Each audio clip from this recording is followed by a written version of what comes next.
Hello, kind and friendly folks across the nation, around the world, everywhere. Thank you for joining us again here on the Wandering Pilgrims for a nothing discussion. No, we never talk about nothing. Even when we talk about nothing, and nothing becomes something. And yeah, I hope we're not that sophistic. Geez, I don't even know words sometimes. I just make them up. So we got some things to talk about. This is the Philosophy Friday. So Vince had mentioned something about wanting to bomb some abortion clinics. Justin said something about God being evil in the book of Job. Daniel's not really participating right now because he's supposed to be getting work done. And there's also the scapegoating of Trump going hardcore, CNN blatantly posting fake news, and then Trump at the press conference. No. She has a question. No, not you. No, I'm not going to give you a question. No, you're fake news. You're fake news. Quit being rude. Stop being rude. She has a question. Stop being rude. I was jumping up and down in my seat. I love this president. I love this president. I love this president. I never thought I would ever say those words ever again in my life. You know, don't get fooled again. That's the song by The Who. It's like, maybe I have. I hope not. But I think he's like totally shaking everything up in the right way. So I think you probably have, but maybe that's just me. My camera's off? No, I think you have been fooled again, but maybe that's me. We'll talk about it. Don't worry about it. It's very possible. I was totally blindsided by Bush. Honestly, voted for him twice. That's when I started reevaluating my whole ideas about politics and really learning about what the root of neoconservatism really was. Before that, I didn't realize that it was largely a liberal philosophy. I always thought of neoconservative as being conservative, but it's like the social liberals have co-opted the term liberalism today. You know, I supported Bush all the way too. I would have voted for him, but I was 9. And you're old. I'm old. I'm friggin' old. Holy cow, I'm old. You were 9 when Bush was voted into office, and now you have a master's in philosophy. Stop. This is weird, huh? Keep this in mind. I literally have students who were not born when 9/11 happened in college. I hate you. I know, it's weird. It's weird. Well, you know, it's funny how once you hit like 23. Yeah. Once you hit like 23, it's like the time starts going faster. But then after you hit 30, it really accelerates. The last 7 years have just flown right by. It's hard to believe I get the better part of a decade under my belt now in my 30s. It's like, oh, come on. Wow. I don't feel that old. I was added to casual youth debates. Doesn't that mean I'm young? All right. So, Vince, I know that you wouldn't actually bomb an abortion clinic if for no other reason other than the fact that those words are able to be used against you in a court of law when we're broadcasting on the air. So, of course, I was just kidding about that. But we can talk in theory. We can certainly talk in theory while making it very clear that we're not in any way, shape, or form advocating the breaking of any laws or any violence, right? Right, yeah. I mean, I'm an ethicist. I talk about abstract ethical issues all the time, and as such, I present thought experiments, a lot of which are ridiculously heinous. I have, in jest, I should add, in class, though, supported the posting and leaving up of snuff films on YouTube if it produced enough chuckles for enough people, enough sick and twisted people. Of course, I did that as a kind of a reductio of consequentialist ethics and utilitarianism. But if you're going to be a sincere libertarian, I don't see how you can take any other position. There's the whole killing the people thing. But no, I said I mean, I can still say that it's a bad thing as a sincere libertarian, but I can also say that I wouldn't go and track other than the people killing the people who put the films up. It's not criminal from a strictly libertarian stance. You can say it's wrong, but it's not criminal. But a case can be made, a free speech case can be made that the light of day is the best way to expose the deeds of darkness. And if you want to exorcise the evil from your midst, then you have to see it for what it is. Yeah. Well, I mean, and here we go. We can bring up the kidnapping last week, from this past week. Yeah. And I mean, that, as terrible as the whole situation was, and as terrible as the video evidence and everything was, that led to these people being arrested and charged, which is, Yeah. I think, pretty clearly what they deserve. So that's, in a sense, that's a good thing.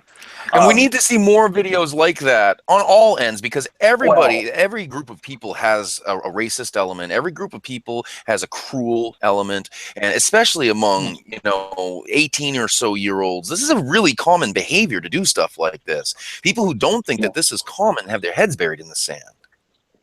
Hey, just a What second. was shocking to me? What was shocking? Well, almost shocking to me was, I mean, I'm sure we didn't intend to talk about this, but it came up. So, what really shocked me was when she was like, go with it. Yeah, while she was like participating in torturing this guy, she was reading the comments that were showing up on Facebook, like, "You're gonna get arrested." She's like, "Nah, that." And I was like, "Wait, really? You don't realize that this is going to get you put in prison?" Like, yeah, because, like I said, because it is, especially in Chicago, seriously, especially in Chicago, this is a really common behavior among youths. They haze each other all the time. The inner city is brutal. Yeah. Oh. Justin, you're laughing. What? It looked like you were laughing. No, I was just like, oh, wow, that's crazy. No. Yeah. Vince, does his camera look off to you? Mine? No, I mean, Eric's. Oh. No, your camera's fine. Is mine? Yeah. Okay. Okay, I don't see you for some reason. I don't know why. No, you got a bandwidth thing going on, Justin. It prioritizes audio over video. So if it's handling too much data, it'll just cut out the video and give you the audio. What's funny is I'm using Microsoft Wi-Fi. There you go, I guess. Oh wow, I'm on Wi-Fi. I didn't even realize that. I normally plug in for the broadcast. I do just in case, even though I'm like 2 feet from the router. So relating this back to we can come back to the whole kidnapping last week and stuff, but relating it to the abortion issue. Now, if my understanding is proper, you would make the case for violence against abortion clinics being a legitimate form of addressing the evil of murdering babies. See, I don't know, and that's the trouble. I mean, obviously, I don't want to say that, even if it's just for political reasons. Right, we're in theory. We're speaking in theory. Of course, like I said, I make that very clear disclaimer, and I will put it below the video too, in typing, that we do not at all advocate any kind of violence or any breaking of the law whatsoever. Right.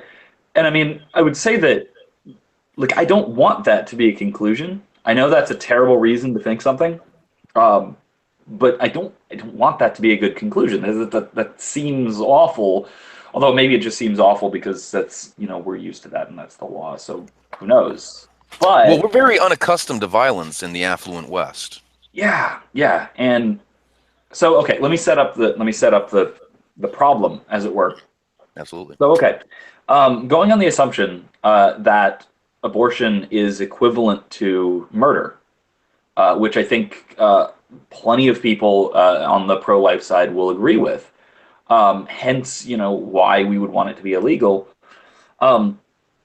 If that's the case, and it stands to reason that retaliatory or preventative violence would be justified. And even if not retaliatory violence, because we can make a distinction between justice and vigilantism, so maybe not retaliatory violence. Well, there is a retaliatory element to the law of tooth and nail, and I believe we both affirm the law of tooth and nail. Yeah, I mean, even if we just, like, without examination, accept the distinction between actual, like, civic justice, whatever form that may take, and vigilantism of an individual person taking it on themselves to enforce criminal penalty. Even if we just take that distinction naively, we say, okay, retaliatory violence is off the table. Preventative violence, it's hard to see why it isn't on the table, because, okay, taking an analogy, right? So, say a neighbor, someone who you know pretty well, brings up at some point that they plan to that they're going to this location at this time on this day to go and kill somebody. and they explain the means, and they say, this is how I'm going to do it, this is what I'm going to do. What do you do? Well, of course, you do whatever you can in your power to stop them up to and until killing them. Yeah, and see, that's where the issue comes up, right? So that's the equivalent of the abortion case, right? So if you know someone who is planning to get an abortion, or say you're outside a clinic and you know that someone's going in for the service, which I should note is questionable because people don't necessarily always go into clinics for an abortion. So that may not be what we would call that's one of the things that Planned Parenthood uses is the fact that they claim to provide all these other health care services to women. Right, and I mean, I'd love to talk about that some more too, because there's sketchiness involved there like crazy. Oh, really? You think? Yeah, because they add, like, they count as a service every medication they prescribe and things, like, in the process of the abortion service. So yeah, that only about 20% of their abortion services count as abortion. Anyway, yeah, it's nasty paper shuffling to make it look okay as far as the law goes and as far as funding goes. But that aside, even if you are certain, like beyond reasonable doubt, that someone is going to go have an abortion and kill their unborn child today, if we're taking the analogy at face value, it seems that you would be justified in using defensive violence on behalf of that child, just like you would in any other circumstance. Like if someone you saw them walking towards where they planned to murder someone and they have the murder weapon in hand, you would presumably be justified in stopping them from doing so using whatever force necessary. If they're especially if they'd shown that they've done it before and that they're going to do it again. Okay, true. Yeah, true. And I really want Justin's thoughts on this because he doesn't have much time. I do too, because I'm honestly not sure of the resolution to this. Mm-hmm. Mm-hmm. I would think at the very least we ought to exercise minimal force and due process of some kind, as insofar as we can. But so, like, we're not saying, okay, what you ought to do is go out and bomb abortion clinics. I mean, that's just crazy. Right. Like that's not all following the line of thought. And that's almost certainly unjustified. I mean, especially considering if there is what you might call like collateral human damage. So if there are human victims, especially if they're innocent victims. But even you'd most likely be killing babies in the process anyway. Right. By doing that, and you'd be just as guilty. But restraining is, a form of force that can be employed.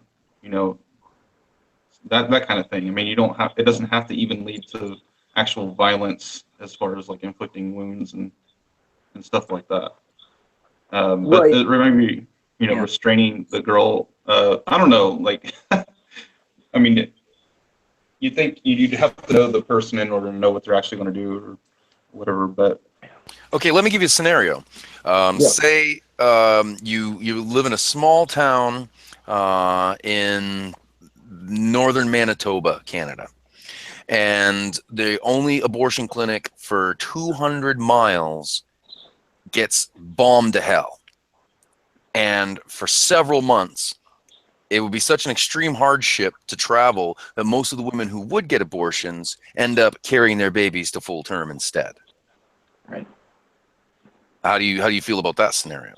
Especially if nobody gets hurt. Especially if the abortion clinic is just destroyed. Oh yeah, for sure. Yeah. See, I think that's a line to be drawn too, because I mean, it's hard not to justify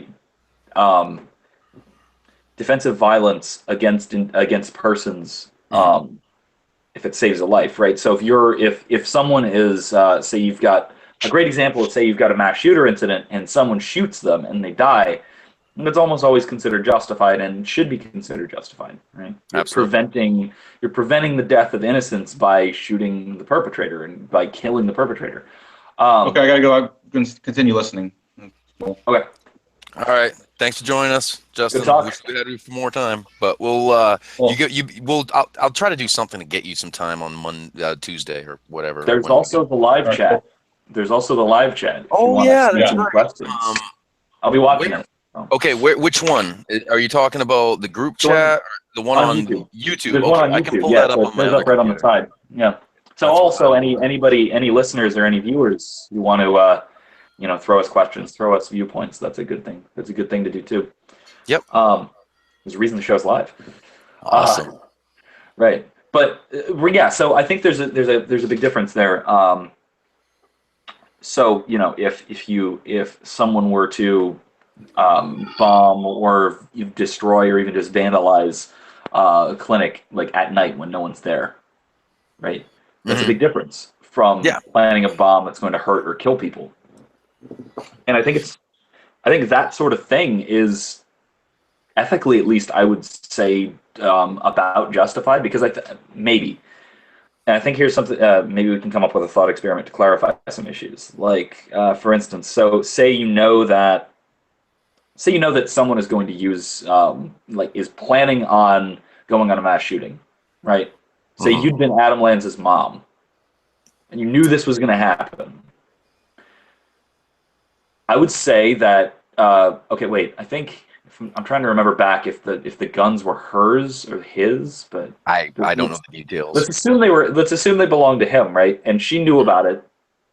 I would say that she would be justified in stealing, damaging, sabotaging, or destroying the firearms that he was planning on using, if only to hinder his plans, right? Yeah. And I think that analogy, I mean, most people would agree with that. Most sensible people would agree with that. Even like the most radical Hoppian proprietarians would probably agree with that. I can never remember if I'm muted or not. Yeah, I definitely agree. I think we're going to be pretty much universally agreed that this would be a valid tactic if the law would allow it. The question is the benefit sufficient to justify the breaking of the law in theory? That's a question of prudence more than a question of ethics, I think. Simply because if the law prohibits something that we have a moral obligation to do, and if our suppositions are correct about this, it seems like we have a moral obligation to do so. If the law prohibits something that we have a moral obligation to do, that means that the law is unjust and it doesn't qualify as a legitimate law, as a licit law. So, again, not saying that'll hold up in any kind of a court, but ethically speaking, it ought to. Right? So what's the resolution then? What's to keep people from breaking the law? I mean, I would give my answer as saying the reason why I am still against bringing violence against abortion clinics is because of the pragmatic reality of what it means to me. And this is rather selfish, but my first responsibility is to my family. And if their father goes to prison, they won't have me. But right, and I mean, let's be realistic. It's not easy to get away with bombings, right. So I mean, there is an element of avoiding the threat of force, retaliatory force for what you're doing, right? So, but that doesn't really play into the ethical issue. Like I said, that plays into the pragmatic question of what is the reasonable thing to do given the circumstance. What's the most effective thing to do given the circumstance? No, but my biggest objection, if I can have one, would be something like a public perception problem, right? So you think it would strengthen the pro-choice crowd's position, endear them to the public? If nothing else, what is the one thing that pro-choice advocates go to make an argument is, well, people bomb abortion clinics and they're not really pro-life. And there it is. And they use that. They also use that to show the moral bankruptcy of the people in juxtaposition with their victimhood, which is really, I think, the emphasis, because they if they weren't able to so successfully play the victim, not just on the Planned Parenthood end, but on the women getting the abortions, it's almost always a sob story. I mean, except for the ones who don't care, but we don't hear about those. Well, I mean, you've got, well, it's usually a sob story. When they're arguing, it's a sob story. When they're Yeah. parading around triumphantly, it's a shout your abortion t-shirt and the corresponding video on YouTube. Yeah, You know? I can't. It is so reprehensible. These women that are like wearing it like a badge of honor. I got an abortion. Look, I think an argument can be made from biological, medical standpoint that to a certain point they could justify it as not really being alive. I would still disagree with that, by the way. My view is the moment fertilization occurs, the imago Dei is present, and God reserves the right to take out anything that's sufficiently defective, I guess, if that's one way to look at it, genetically defective. That's where you get the spontaneous abortion. So I don't think any pro-lifer is really. I think most pro-lifers find miscarriages very sad, and they feel a sense of loss. But at a certain age, they're not thinking that they lost a child. Oh, I would say so, though. I mean, in a lot of cases, parents will hold a funeral for a miscarried child. I can see that if it's I can see that if it's like 5 months along, but being like a month along, I mean, over half of all implantations end in spontaneous abortion. Yeah, which is, well, again, here's a little insight into Catholic ethics. That's part of why. That's a small part, at least, of why things like implantations are. I'm not sure if officially condemned, but certainly ethically sketchy, right? Because of the insane failure rate, right? And failure rate that involves human persons, and that's an undue risk. That's almost without question an undue risk. Right? You're bringing a human person into being with a very good chance that person is going to die very shortly. That's irresponsible, if nothing else. Right? Now, what was the other thing? There was. I think we were talking about the shout your abortion or whatever. How they're prideful about it. They're very proud of it. Who was it? Let me see if I can find it. I know Chanty Banks was one of them. Yeah, somebody. Oh yeah, it was Lena Dunham. Of course it was. Everything was Lena Dunham. That who said, "I wish I'd had an abortion." Garbage. I cannot stand that disgusting woman. Oh, jeez.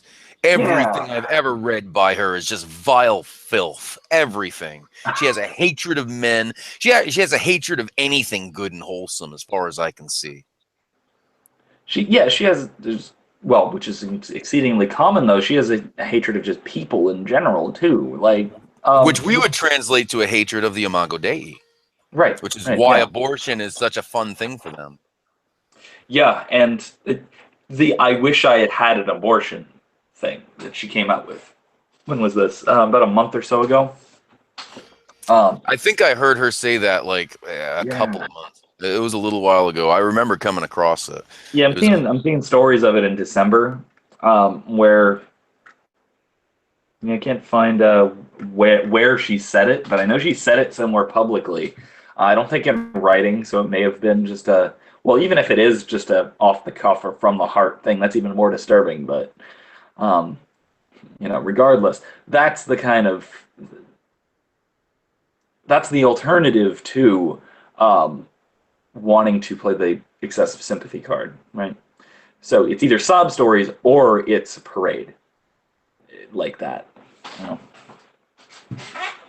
And so, I mean, in either case, that's the danger of using violence, even violence against property, to fight for a pro-life cause, even if it is very carefully, exclusively against property. So it's only ever property damage under any circumstance, right?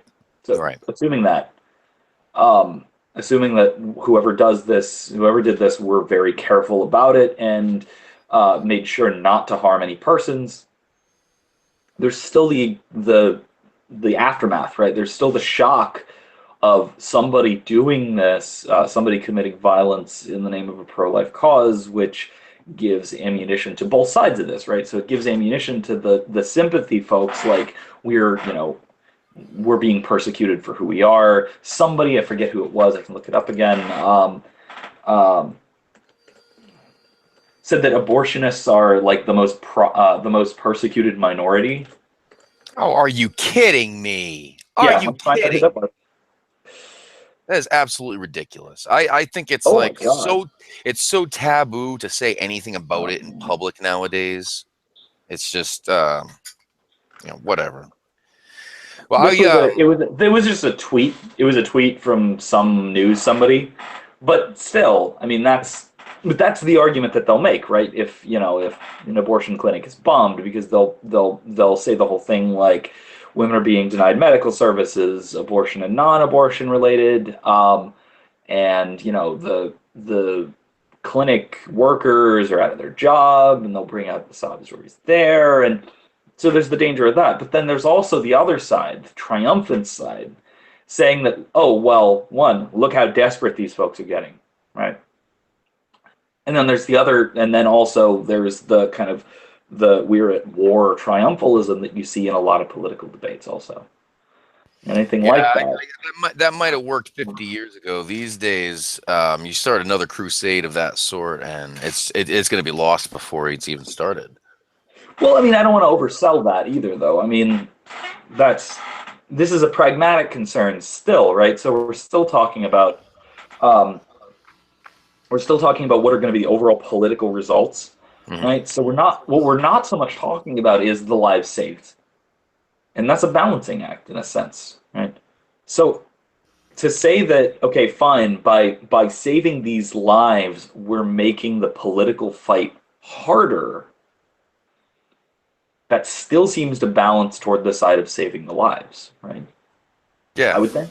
Yeah, for me, I just still see it as a drop in the bucket of a greater war that is not going to be won either way. If I thought that there was a chance, I don't know. I just don't know. That's one of those things where the way I get through life is I don't think about my role in things. And that way it's just easier. But perhaps that's a callous sin issue in my heart. I don't know. I was looking up that Paul Joseph Watson video that you played earlier. I don't want to.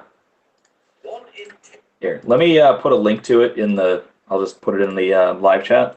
Yeah, and I can actually play it here wants too. To take a look. Oh, what?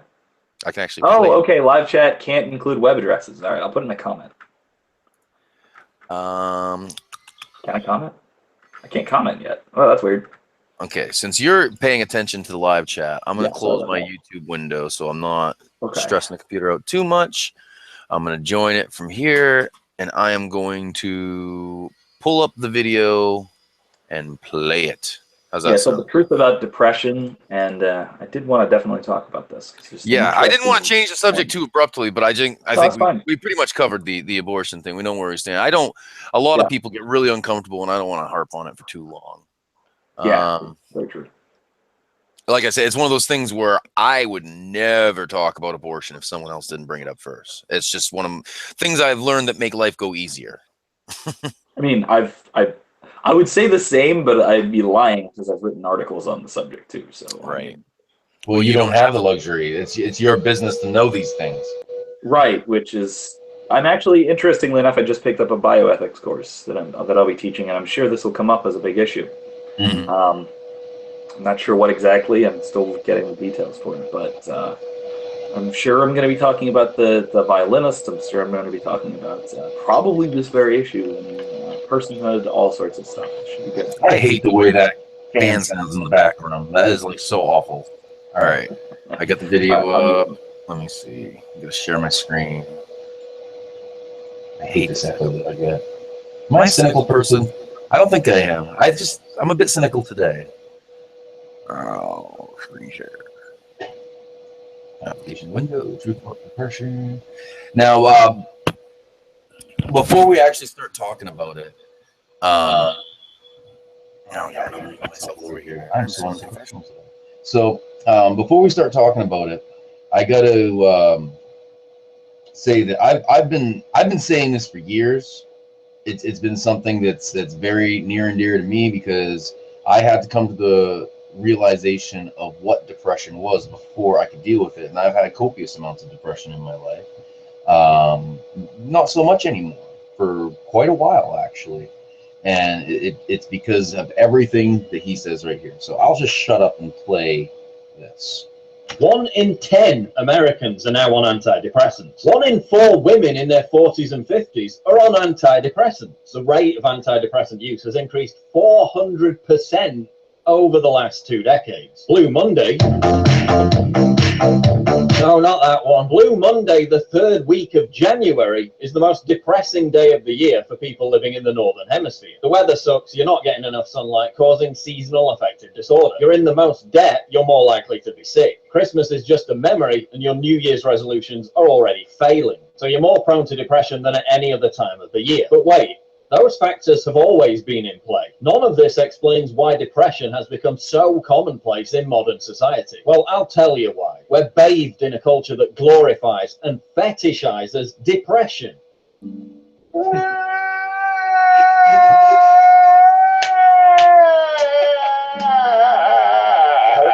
It's now a form of virtue signaling to constantly drone on about how depressed you are. You see it all over YouTube, these sniveling hug and confess videos made by privileged millennial brats who haven't had a proper day of hardship in their entire lives. They think they're being edgy, when in fact they're engaging in just another form of basic bitchery. You're a basic bitch. Social That was awesome. media has created a generation of young people suffering from narcissistic personality disorder. They try to one-up each other for depression brownie points. Now let me stop right here. Can you hear me fine? Vince, you can hear me, right? Okay. Let me stop right here for just a second. I just learned about 2 years ago, maybe 3, about something called suffering narcissism. You have egotistical narcissism, and then you have suffering narcissism. Have you looked into this at all? I think so. I may have heard it. I may have heard something about this under a different name. I did read an article not long ago about. I think it might have been called suffering narcissism, or at least introverted narcissism, and it was to do with people who sort of display themselves as introverts, but are doing it for narcissistic purposes. No, I think this is what I'm talking about. Yeah. What I'm talking about, suffering narcissism is, and we have a lot of it up here in the Northeast. It's when people derive their sense of self-worth by how much they've suffered, by bragging about their suffering, by holding it up like a virtue. You know, whatever you've been through, they've been through something worse, and they always have to steal the sympathy from everyone around them in order to validate their own sense of self-worth. Yeah, and it's I mean, there's the element of like story topping that you see, right? If somebody says, "Oh, well, you got to hear about what happened to me today." Oh, well, wait till you hear what happened to me. Back and forth, and just competing over who had a worse day. But yeah, go ahead. Sorry. I think that would fall under more of the grandiose narcissism, the egotistical narcissism. Whereas, like, a lot of the people that I know around here that suffer from suffering narcissism is the kind of person where you ask them, "Hey, how you doing?" And they're like, "Okay, I guess." You know, like Sad Larry on Cyanide and Happiness. Oh, okay. Yeah.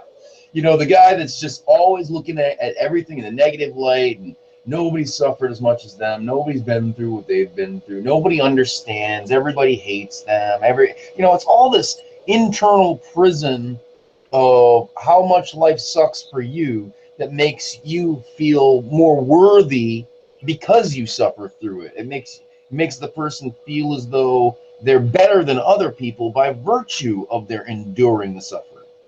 Right, and I mean, first of all, I mean, there's obviously an element of this on like social media, right? So you see, people sharing stories about, the whole fishing for sympathy trend. Yeah. Right? Where somebody will post something vague about how awful their day was, or how I can't believe this happened to me, or I can't believe that I'm doing this happening again, or whatever. The this day in history thing on Facebook, I find myself marking stuff from a long time ago, my eyes only, because it's so embarrassing see yourself engaging in this behavior. And yeah, I've been very guilty of it. I have. That's Yeah, maybe I'm bragging, but I'm proud to say I actually don't. I don't run into that. Okay, I don't run into that kind of stuff that I need to hide in my past Facebook history so much. No, you have a pretty healthy ego. Okay, don't tell me that because it'll get worse. No, the point is I think you and David and Greg have very similar egos. It's not like you're really egotistical. It's just no, I am very confident. Okay, I'll give you that. Fine. Let's set that aside though. All right, let's listen to the video. How's that sound?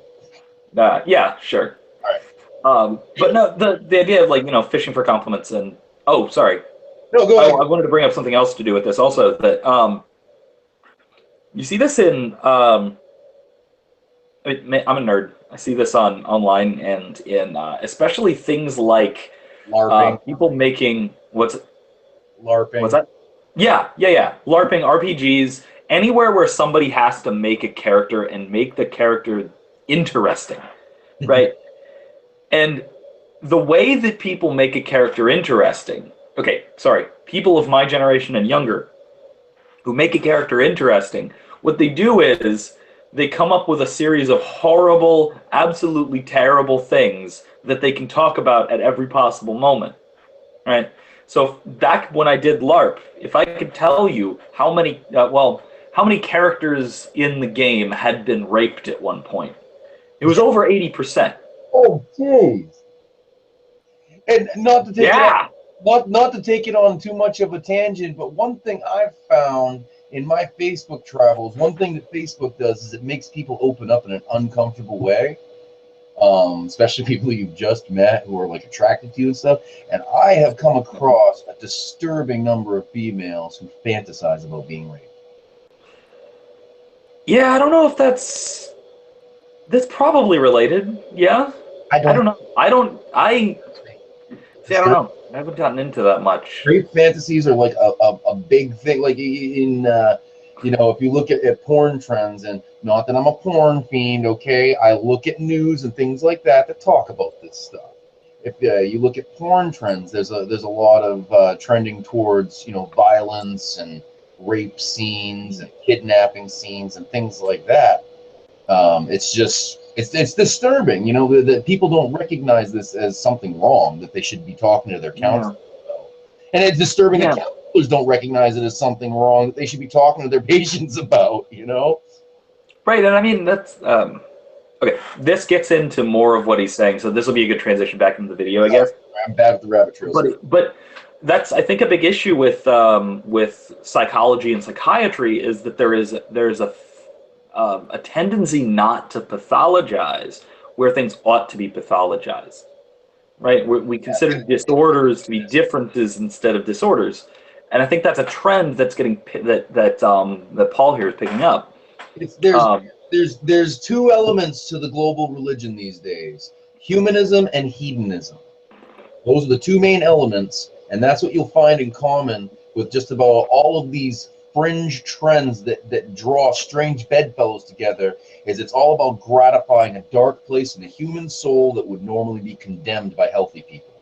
Which, by the way, I love that he, later in the video, he blames Foucault for this mess, and he's completely right. I didn't know he was completely right. To be honest with you, I always thought he was just an edgy Brit who just knew how to word things. No, apparently he actually knows some stuff. So yeah, let's get back to it and see what the rest of these got to say. All right, I'll try to keep my mouth shut. Cool. Blubberfests about their poor, privileged lives. Meanwhile, people living in African mud huts literally give zero fucks. Maladjustment is now trendy, and not in a kind of Morrissey, emo, grunge-esque, chic kind of way. And heaven knows I'm miserable now. We've always had that. I'm talking about this ridiculous idea that we've been forced to swallow, that constantly admitting weakness is a strength. It isn't. Strength of mind is strength. Being constantly brushed off course by the slightest breeze and then having a whining fit about it isn't. They've transformed being anemic, weak-minded, and easily upset into a positive personality trait. This idea that we should all have permanent emotional incontinence. This idea that if we're not constantly sharing the latest chapter in our contrived mental breakdown for all the world to see, that we're somehow cold or inhuman. That's total BS. Bullshit. Strength of character used to be about the ability to deal with negative stuff without just falling to pieces at the first sign of distress. Now look what they've turned us into. Simpering pussies wallowing in our own misfortune whenever every tiny thing doesn't go our way. Over-eager to share every minor anxiety in a giant self-pitying Facebook post. Oh, but there shouldn't be a stigma around depression anymore. That's mean. Yes, there should. Just as there should be a stigma around smoking and obesity. Depression has become the new fat pride movement. Our culture is telling young people that depression is completely normal and should be embraced. You saw the media pushing this same narrative again after the death of Carrie Fisher. Depression is not normal, but allowing yourself to be indoctrinated with this idea that it is the primary reason why you can't beat it. This coerced mental fragility also renders you completely helpless when it comes to dealing with actual tragedy or hardships. They've turned us into complete pussies, because pussies are easier to push around and manipulate. You're a big fat pussy. And if you want to blame someone for this, you can trace it back to idiotic French philosophers like Michel Foucault. They pushed this postmodern nihilistic bullshit that insanity was sanity, and that rampant hedonism was the only way to achieve fulfillment and happiness. Logically, the depression epidemic makes no sense. By every single objective factor, it's never been a better time to be a human being living in the West. Even amongst the poorest, our basic needs are met and exceeded. Depression was barely even a thing. It wasn't even talked about 50 or 60 years ago. So why is everyone so depressed now when we've got it so much easier? It's because you've been completely misled about what depression actually is. Depression is nothing more than dissatisfaction with life. It's temporary unhappiness. But the dominant culture in the pharmaceutical industry figured out that it could control people and make tons of money by treating depression as a pathological disease. So now depression is not unhappiness, but a medical condition, which it's the responsibility of the doctor to alleviate by medical means. And they're only too happy to, often being paid to do so, under the insane justification that depression is a chemical imbalance, which it isn't. We've been indoctrinated that everybody has a right to happiness. No, you don't. Happiness is earned by the way you live your life. If you make bad life choices, you become dissatisfied with life. You become depressed, and it's your fault. People make dreadful lifestyle decisions. They're lazy. They self-sabotage. And then they wonder why they still get depressed. You're not entitled to be happy. You are entitled to nothing. Your mood cannot be independent of the way you live your life. You can't eliminate dissatisfaction with your life by taking pills. The only cure is to change the way you live your life, to make better decisions, to create value, excitement, and authenticity in your life. Work on projects, start businesses, read, absorb worthwhile information, create something. Listen, I'm not trying to go all Tony Robbins on you. I don't have all the answers, but you need to reach for those higher levels in Maslow's hierarchy of needs, because society and the culture that we're subjected to does everything in its power to distract you from achieving self-actualization. You're not going to achieve self-actualization by taking pills or having endless conversations with therapists, most of whom don't give a damn about you anyway. Reject this barbarous, vulgar culture that pretends to offer you everything, yet only ever leaves you empty and isolated. Reject this idea that depression is a fait accompli, that you just have to accept and tolerate. Reject the normalization, glorification, and fetishization of mental illness. Bam! Drop the mic. And the crowd goes wild. Just had to do it once. How does that apply to other like things like bipolar? Because like, I mean, is bipolar a byproduct of like life situation, or is that definitely a chemical imbalance in the brain? I'm actually not sure. I think. Go ahead. Okay. I feel like he may go well. He may go too far here, right?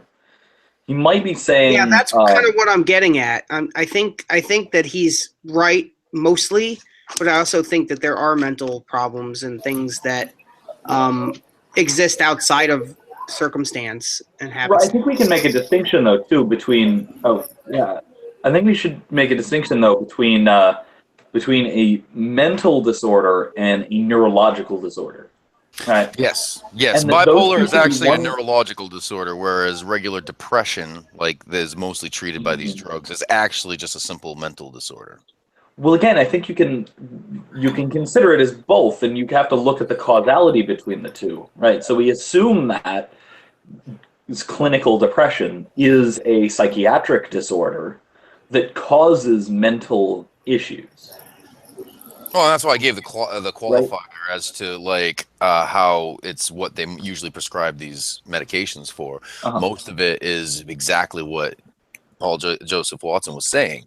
But I've done an exceptional amount of research on all of these things because, like I said, I've dealt with depression in my life. I've also very severe bipolar. Anyone who knows me is not going to argue against that diagnosis one bit. But I have been actually clinically diagnosed, and I can tell you right now, other people do not think like I do. They do not process information like I do. They don't. Well, now you're just being a special snowflake. No. Well, I'm not saying it's joking. theirs. I'm joking. The difference is I'm not putting it on them to have to deal with me. I'm putting it on me to have to learn how to deal with them. That's why I reject the special snowflakes so much, because life is all about negotiating your place in society, not negotiating society's place in your world. You know, it doesn't go the other way around. So with bipolar, I can tell you very much that where other people have an arousal period, I don't. When I get angry, it almost happens, bam, out of the blue, and it often takes me by surprise. One of the very key characteristics to genuine bipolar is feeling an alien disconnection with memories of events that conflict with your character. For example, drunks know all about this. Every person who drinks heavily has had a couple of nights here and there where they've done things that are very out of character for them, that are very against what they stand for, and they look back with such shame and wondering why they did that. They can't understand it because they're so disconnected from that mindset. It's very similar with bipolar, which is one of the reasons why, when I do a broadcast or have social interactions, age-old tradition, have a little something to soothe the nerves, mellow it out. Whereas other people would tend to get more emotional when they drink. Bipolar people, up to a certain degree, when they're just getting a little buzz on, that'll mellow them out. That'll keep them from going too high or too low. Now, if they're drinking heavily, the exact opposite can happen. Now, with depression, by and large, what you're dealing with is a serotonin disorder. Now, as you alluded to earlier, you can have either environmental factors causing it, which would be decisions, life decisions and their consequences would be considered environmental factors. But you could also have dietary factors that can really influence it. Certain diets will really mess up your serotonin balance. And if your body is producing too much serotonin, that usually tends to be the thing that most depressive people have in common, which is what SSRIs are supposed to be doing. They inhibit the serotonin production. Serotonin does a lot of things. It's hard to really list all the things that serotonin does, but it does control our sleep, our appetite, our digestion. It also controls a lot of our lower emotions, things that would be located more in the amygdala and the medulla oblongata rather than in the cerebellum or the cerebral cortex, the higher brains. So with bipolar, you have the effect of depression when the swing is on the one side. But it's not the same thing as clinical depression, because clinical depression, number one, needs to be long term. They don't diagnose you with depression because you're, feeling a little blue every couple of days of the week. This is normal. This is called human existence, especially if you're an existentialist. But when you have weeks and usually months, it has to be at least months of regular feeling down, lack of motivation, lack of appetite, lack of desire for sex, or even addictive behaviors, wanting these things too much. It's both sides to depression. A lot of people are trying to fill a hole, other people just don't care. And I think the more common one is that apathy. That's the one that's more deeply neurological, when a person just starts to feel that general apathy about life and nothing really matters. And it's not as though they feel actually sad. The problem is that they don't really feel anything at all. And They got a comment on that. Like, yeah, go ahead. Okay, so all right. So people talk about, okay, so like Watson was talking about how these mental disorders and these various problems are becoming something like a trend or a cultural thing or a badge of honor or whatever. Oh yeah, it's all right. part of the victocracy. Absolutely. Yeah, right. So I mean, people talk. Everyone has anxiety, right? That's what the internet tells me. Everyone I know has crippling anxiety. Right? So, Daniel, you maybe can speak to this a little bit, but like if you look at how for instance, Heidegger, when he talks about someone having anxiety or being anxious, or if you go with a more literal translation, being angsty, really, he's not talking about it like something that goes wrong at some point. He's talking about it as a fundamental human experience. And this is the early 20th century Germans, whereas Watson was talking about the early 20th century French. But yeah, fine distinction. Yeah. The French delight in their hedonisms. The Germans are angsty about everything. If you're talking in really super broad stereotypes, that's completely true. Angsty and stoic. Yeah. Okay. Yeah. Because another thing I like to bring up is Heidegger spends like thousands of pages talking about angst and anxiety. He says that anything that at one point he says that all of these things that anxiety can accomplish, like the existential moment, can also be accomplished by joy, in a moment of joy. But he says it once in one sentence in all of his work, and then never says the word joy again. So that's Daniel, what's going on, buddy? Yeah. Well, it's just, Kierkegaard and other existentialists, they're all about the brooding and the angst, but that's always resonated with me too. I think it gets pretty deep and philosophical, and I think it has a lot to do with just the dizziness of the freedom of consciousness. We're faced with all these endless, infinite possibilities, and we really don't know what the hell we're doing. Can't really find some ultimate objective meaning either. So that's why I think at one point Kierkegaard, devolves into truth is subjectivity, that you have to find your own meaning to an extent.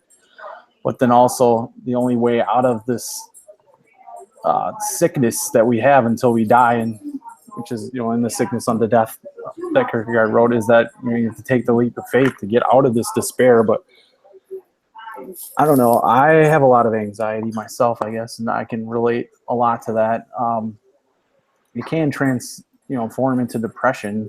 There's a difference between being depressed and having like something chemical imbalance in your brain or whatnot. But anyway, I'm rambling on. But I would say that anxiety would be the opposite of depression, whereas the depressed person doesn't feel much of anything at all. Anxiety tweaks every last nerve on end. Well, because that's the thing. Like, if you see people describing anxiety online as like describing the symptoms, if you want to call it that, what you'll see is like people talking about not being able to see any meaning behind something, but wanting to do it just to do something, right? That kind of thing. And if you look at I go back to Heidegger.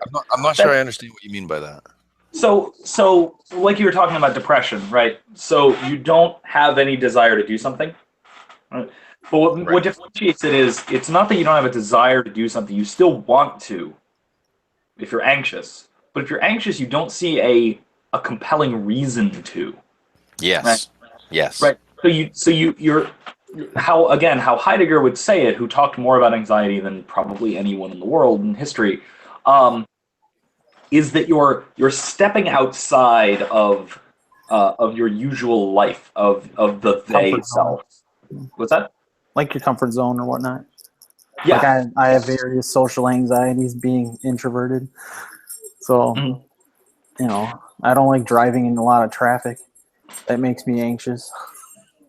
Right. So how he usually talks about it is like it's when you're doing something you would ordinarily do, and you take that step back and you look at what you're doing and you're asking, what is the end? What is the point of this? What's the goal? What's the for the sake of which? And you can't figure it out. Okay. I'm talking here to share some ideas.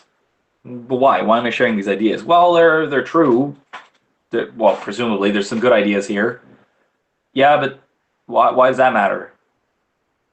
And at that point, it's just like there's no ultimate for the sake of which, there's no ultimate end. So his solution here is, well, there's two things you can do. One, you can take the inauthentic route of just waving your arms wildly and ignoring everything that's going on and being like, oh, no, I'm just going to keep on doing it. I'm going to keep on doing it. I'm going to keep on living and just dive inauthentically back into the they self, which is the advice I give people who say they have symptoms of anxiety, because it's the easy way. Maybe jokingly, maybe not. But also, Hopefully. so you can just dive back into it and keep doing it and hope the ends make sense again. Alternatively, you can choose the ends and appropriate them onto yourself, right? And that's the existentialist answer. Right, and what the clinical answer would be? Hey, Vince, took my. Hello. We're talking about anxiety. Okay, I know a lot about that. Anxiety. So, hey, I have some breaking news. Yes. Somewhat relative, I guess, because it has to do with the healthcare system. House follows Senate vote furthering Obamacare repeal. After a late-night Senate vote earlier this week, the House passed a measure to begin drafting legislation to repeal the Affordable Care Act. Interesting. Sounds like good news. Yeah. Yeah, I don't understand though. Like some people, like I've been, looking at threads of people talking about it and stuff, and a lot of people are like, oh, the ACA has helped me a lot. So I don't know, man. All right, make a note. After we're done talking about this, we'll take it to the healthcare. All right. So just to catch Vince up, Vince number, I'll call him Inchine. Yeah, Inchine and McCoy.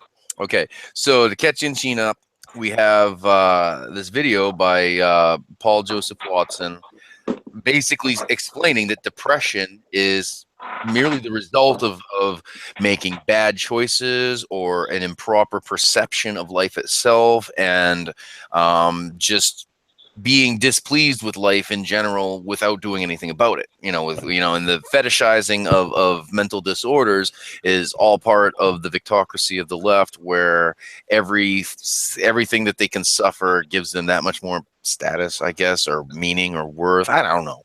But and where we were at in the conversation is talking about anxiety, and how often anxiety, I would see anxiety as the opposite of depression, because when I cycle from either being manic or depressive, the manic side has an abundance of anxiety with it, an abundance, whereas the depressive side just doesn't care and really couldn't care less about what people think. So that's where I was at. Did I miss anything? I both at the same time. Oh, you feel both at the same time? Maybe you're bipolar. No, not bipolar. Did I From what I've I think so. And from what I've heard, that's really common that both of these happen at the same time. And that aligns with what I've kind of been saying, right? That this isn't like some disorder. It's a fundamental human experience. Like everyone, yes. This happens to everybody.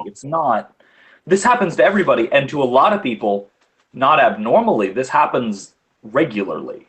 Especially if your response is the former I was talking about. This just ignore it, hope it goes away, dive back into your day-to-day world, right? Rather than choosing to take on ends voluntarily. So yeah, and this is why I don't really care for the DSM in general, just because I feel like every person is unique, and that everyone has their specific complications to life that are tailored to them. And to categorize things, we have this tendency in Western academia of categorizing things. It's almost like a fetish that we have. We always have to fit something into a category. And I would, rather than see categories, I'd like to see it more like tags on the internet, hashtags. You know, you can have several hashtags that overlap. You can have a lot of things that share shades of meaning, but it doesn't confine it to just that. You know, I feel like when someone talks about being schizophrenic, for example, schizophrenics are notorious for having a slew of other psychological problems that either stem from the schizophrenia or a part of it, or maybe contribute to the schizophrenia. And I just think that, like, you can label schizophrenia as one thing, but you need to understand that they're not just schizophrenic. There's a big picture here that a single label will not encapsulate until you do a case study. Yeah, and I think there's one other thing that Watson pointed out, or at least that Watson brought up, that made me think that, and I discussed this a little bit, the distinction between the neurological side and the mental side. And well, let's differentiate. Yeah. What do we mean by that? Because I'm a layman who just knows a bit about this stuff, but most laymen don't. Sure. So the way to distinguish them is causally, right? So the mental, if it's a mental disorder, it's a disorder in how we think, or what we choose, or our behavior, or how we consider things, right? So it's to do with thoughts themselves, not what produces them. If it's neurological, then it's something chemical or something biological or something physical that's wrong in the brain or in the nervous system. Right? There's a hormonal imbalance. There's a chemical imbalance. There are blockages in the neurons. These sorts of things. So the first is a result of our choices in perception and in action and how we interpret the consequences, whereas the second is actual something physical, something beyond your control, something that is a condition that could be, because the blurry line here is that there are some neurological conditions that are or physiological conditions that are psychologically influenced, and neurological conditions. So exactly, and that's what I wanted to point out there is that he said, all right, Watson says that, okay, well, the idea that clinical depression, that depression as such, is a chemical imbalance is crazy, right? He thinks that this is incorrect. The science backs up the fact that in depressed people there is a chemical imbalance in their brain, right? But which came first, the chicken or the egg? Exactly, and that's my point. Is that what he's pointing out is that it's not that. He makes his case too strongly, is what I mean. He claims that with a depressed person, it's not a chemical imbalance. I would say that, yeah, it is. Sure, it's a chemical imbalance, but that imbalance is caused by the things that happen in the mind rather than in the brain, right? And a lot of psychology, especially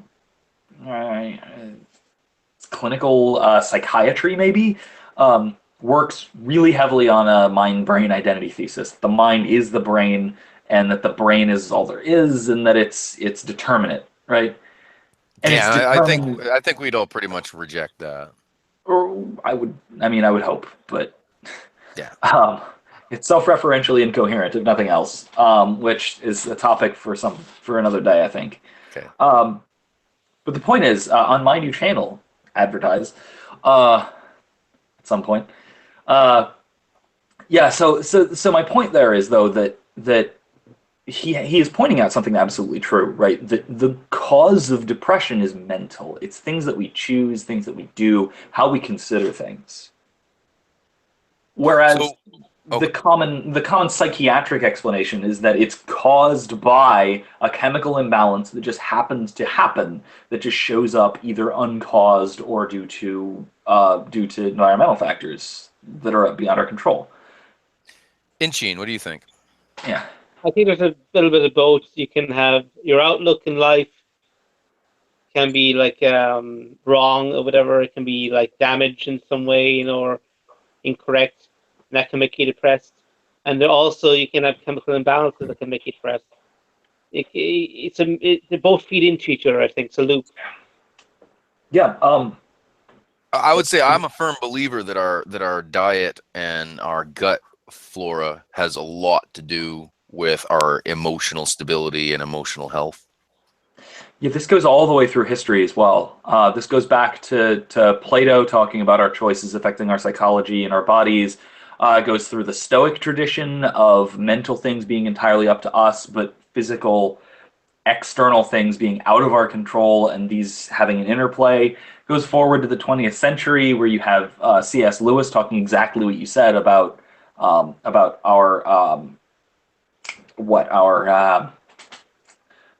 temperament being largely a factor of our gut and our digestion. He talks about, right, and then even going forward, you've got discussions of cognitive or behavioral therapy, right? So it's the idea is that you can repair or reshape neurological issues through psychological means, right? So you can overcome depression by your considerations of it. You can overcome a phobia by behavioral things, and then that ties directly to Stoicism, by the way. And I think the modern society that most evidences this a continuing belief in this and a practice is China and Chinese medicine. Well, there's a tendency towards it in the West, even in a characteristically West sort of way, which depends a lot on sort of ideas of neuroplasticity, right? So that our brains develop and change even now as adults based on how we consider things mentally and psychologically. Johnny has actually deeply studied Chinese medicine. He does it with he goes to a traditional Chinese practitioner and all of that stuff. I don't know if he's still on. Are you there, John? Yeah. Tell us a little bit about what you know about this stuff, how this relates to what we're talking about, depression. Well, what I know about depression and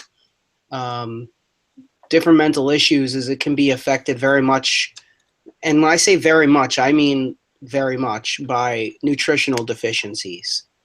And I've experienced that myself. Yeah, I've experienced a big change in my psyche just by adding zinc to my diet, by taking a certain form of zinc.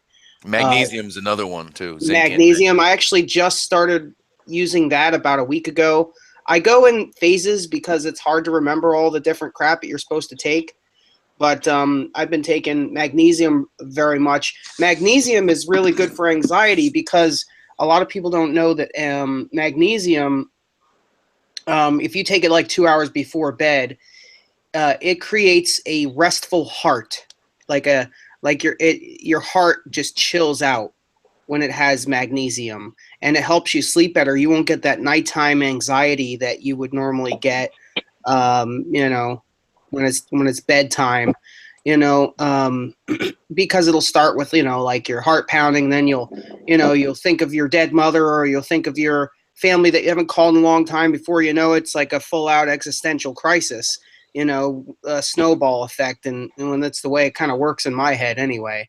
But so nutritional deficiencies are very, very, very big. And I've also found, I found an article in, because I did a lot of research with the zinc. I found an article, that linked pot users with schizophrenia and also depression and stuff like that. And I was trying to find a correlation between pot and schizophrenia and depression and so on. And the actual there's actually definitely a correlation between the actual correlation, though, is that pot users tend to be junk food users and tend to be people that don't really choose a wise diet for themselves and end up with nutritional deficiencies and end up with low zinc serum levels. I've actually found government studies. I can pull them up and show them to you. That's why crackheads always have all the scabs and everything like that, and they're missing teeth. It's because in doing crack, it's not the crack that does this. It's the fact that they don't eat. You know, Exactly. they rev their metabolism up so high that they're basically getting almost a form of scurvy. Yep. And I agree with what you're saying about the potheads and the junk food and all that stuff. There's also a psychoactive component to marijuana that can exacerbate that as well. So as much Oh as yeah, sure. It can definitely intensify, because I mean, anybody who's used it knows that it'll make your heart race. It'll just create an overstimulation of the psyche, which can definitely lead to you feeling mad. yeah, absolutely. So And I think what were you gonna say? Oh yeah. I was gonna bring up talking about dietary changes and things that can affect your mental health. I know, Eric, you've mentioned before fermented foods and the stuff that can do, and Yes, I don't know if you're still, it has done yeah. wonders for me. I got 3 jars of sauerkraut that are fermenting. They're about a week and a half old right now. Tastes great. I've made kimchi. I've done a lot of the kefir, though I haven't done that lately. Both the milk kefir and the water kefir. Fermented a lot of different vegetables. My next thing I'm going to be tackling is going to be miso. I'm going to try some of that, which is kind of difficult. that leads me to my next point, which is kind of a second witness to what Eric was saying. That your gut biome is really big. It's really big. There's some people that would even call it our second brain. Yeah, no, and that's accurate. That's accurate. Because we get a lot of biochemical cues from nutrients that flood our bloodstream, as well as trace minerals. I think that the thing that zinc and magnesium have in common, as well as iron and copper, is these are all trace minerals that we need in very, very small amounts. But if we don't have them, things go very wrong. Yep. And I think that the probiotic food, it takes basically sugar, and it makes it into the more complex things. Our bodies aren't really meant to run on sugar like that.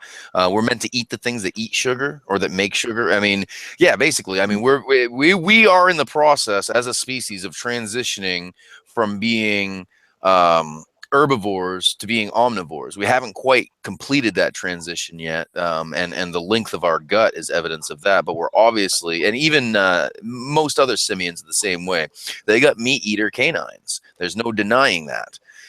So we're in the process. So in this process, and Johnny's talked about the blood type diet and stuff, which I believe is relevant as well.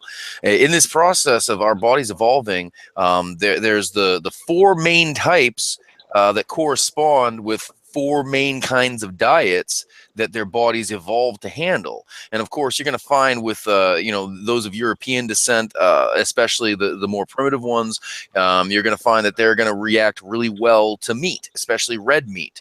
You're going to find that the Chinese are going to react really well to complex plant proteins. You're going to find that the Africans tend to really like their grains. Their grains and their vegetables and stuff. These are all the different blood types from the different areas because of different food availabilities. And what we do with fermented foods is we kind of set the clock back on the evolutionary scale and bring us to a food that is almost pre-digested to a point where it's palatable for every single type. And it doesn't really speak so much to the Chinese medicine, because Chinese medicine has a lot of different categories of foods that have different effects on your body and whatnot. I'm speaking strictly about the biological effect of the microorganisms. But that's basically what probiotics is pre-digesting your food to produce things in it that normally our body's not meant to produce from such simple elements. Yeah. Yeah, so another thing, which is a really interesting form of medicine, is there's a company called Bach Flower Flower Remedies? Hold on, let me pull it up real quick. But it's basically like flower extracts. And what they do is the way that the guy that started the company came up with it is, I guess he found that these different flower essences, they heal negative emotions. So they have like, for instance, cherry plum. I'm just picking one in particular. So they have like a whole gamut of different ones. But the cherry plum, let me pull it up here. What is it, like a pill? No, it's actually it's a tincture. It's in, well, I guess you call it a tincture. Like, it's in alcohol. That's preserved Okay. in alcohol. So the question is it aromatic? No, it's actually what's the term? You put it under your tongue. I can't think of the word, where it absorbs underneath your tongue into your bloodstream. But it's but cherry plum, for instance, is fear of mind being overstrained, of reason giving away, and doing fearful and dreaded things, not wished and known wrong. Yet there comes the thought and impulse to do them. This is Dr. Edward Bach, has come, the one who formulated all this stuff. And there's a bunch of different ones like agrimony. The description is for this one: the jovial, cheerful, humorous people who love peace and are distressed by argument or quarrel, to avoid which they will agree to give up much. I think this is written a long time ago and formulated a long time ago because the language is interesting. But it says, though generally they have troubles and are tormented and restless and worried in mind or body, they hide their cares behind their humor and are considered very good friends to know. They often take alcohol or drugs in excess to stimulate them and help themselves bear their trials with cheerfulness. So the keywords for that one are addiction, unhappy, anxiety, and insomnia. Human indication is mental torment behind a brave face, appear carefree and humorous in order to mask anxieties and happiness. So agrimony is the flower essence used to treat those problems. And man, there's a whole gamut of them. I highly recommend this to anybody who has experienced or does experience negative emotions, because I've used them in my own life and they make a big difference. And maddeningly for Johnny, I tend to be a little more skeptical of things with less clinical evidence, but I'm not saying that it's not, that it couldn't work, that it's not possibly a good thing. I just need to read a little more about it. There's so much anecdotal evidence, though. I know anecdotes are not statistics, but well, anecdotal evidence counts. It just doesn't count as much as clinical trials and actual statistics. See, I disagree with that. Because I've seen anecdotes in my own life, like my mother being cured of stage 4 cancer just with holistic medicine. Stage 4 metastatic, came from the breast, went into the liver, lymph nodes. Well, yeah, but Johnny, it doesn't count when the studies haven't been done yet. When anecdotal evidence, but it's better to me, because the studies are controlled by big multinational corporations. Not usually. Usually they're controlled by academic foundations and whatnot that seek grants from various companies. But the controls are very. That's the problem. Is the money? No, you don't understand the clinical trial process. It's kind of not able to be tampered with if it's done properly and transparently. That's why clinical trials matter so much. And if the clinical trial is done, like the tobacco companies did a bunch of clinical trials on their products that showed minimal, negligible health, but if you examine the data itself and their methodology for interpretation, it's very clear to see where the bias comes in. That's why clinical trials matter, because they can cut through all the bullshit. They don't. You can't just make it up. There's checks and balances all along the way. Otherwise, it'll be invalidated and used as evidence against what it was trying to assert. Right. I see what you're saying, but my problem with it is the fact that they will never do a clinical trial for herbal flower essences, because at the end of the day, even if they prove that they're wonderful and really help people, there's no money to be made. So the grant is just kind of a big waste, because the end of the whole thing is to make a buck. I disagree. That's why they do them. I disagree. I like I said, because companies invest in academic foundations that do studies like what you're talking about for the sake of making money, yes, but the foundations do it for pure science. See, we're going to differentiate between commercial science and pure science, and there are plenty of organizations and foundations in this nation specifically, and I think Israel has a lot of them as well, all over Europe, where their goal is to just give a gift of knowledge to humanity. That's basically what these various foundations are for. Bill Gates donates an awful lot of money blindly. And what I mean by blindly, without bias, just trying to answer questions. So there's plenty of millionaires and billionaires putting money into things. The question is this relevant? I think. And a lot of the stuff that you see on the fringe, it might seem relevant to us in the moment, but given time, we could begin to see why it wouldn't be as interesting as we thought it was. There's a lot of fads, especially in the alternative medicine field. There's so many fads, and this is nothing new. Snake oil used to be the biggest thing on the market. I'm telling you right now, a lot of people didn't realize that up until like 30 or 40 years ago, cough medicine was mostly alcohol, and that was the primary thing that alleviated the ingredients before dextromethorphan was used in great abundance. So I mean, there's so much to the whole scientific process that is good and that is bad. We can see the effect that you're talking about with climate science and how there's so much money to be made on the green side and not much money to be made on the other side, at least governmentally. It's all about control from what I can see. And I don't want to take it on a sidetrack there. All I'm saying is that properly designed clinical studies are our best way of understanding whether a thing delivers on its promise or not. And just because a study's not done on it doesn't mean that, you know, it's not good or that it's bad or that it's not bad or whatever. What it means is that it hasn't been interesting enough for someone to invest any research into it. And usually there's a good reason for that. This is a pretty new thing that you're talking about. If it catches on, if it becomes a big thing, if it makes a lot of noise, I'm pretty sure someone's going to do some kind of a study on it. Are you talking about the Bach flower remedies? Yes. No, they're not new. Well, how long have they been around? 'Cause I've never heard of this. Oh, it's been around a long time. Yeah, I mean, I think this, let's see here. The original Bach flower remedies, a safe and natural method of healing and discovered by Dr. Bach from 1920 to 1930 in England. They gently restore the balance between mind and body by casting out negative emotions such as fear, worry, hatred, and indecision, which interfere with the equilibrium of the being as a whole, so on and so forth. But it's from, you know, it's almost 100 years old, this remedy. And I don't even like the language of how it words that. That sounds so very unscientific. You know, casts out negative energy. What does that even mean? That's so that negative emotions. It didn't say negative energy. Okay. But it's just so the layman can understand it. It's worded in a way so they can understand it. You know.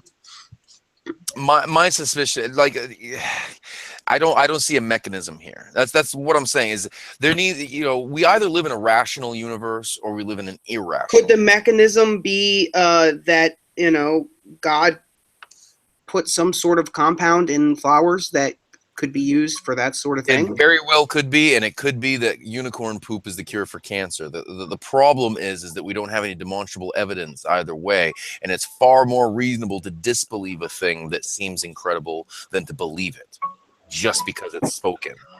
So I mean, if there was some sufficient anecdotal evidence, I would say that quite likely most of the time there's a placebo effect going on, and that's just statistics. That, you know, you see that often most novelties are shown to be a placebo effect when given a double-blind test. However, I have a question. Wait, I'm almost done. I'll give you your question. However, what we find is sometimes things that sound crazy are actually true.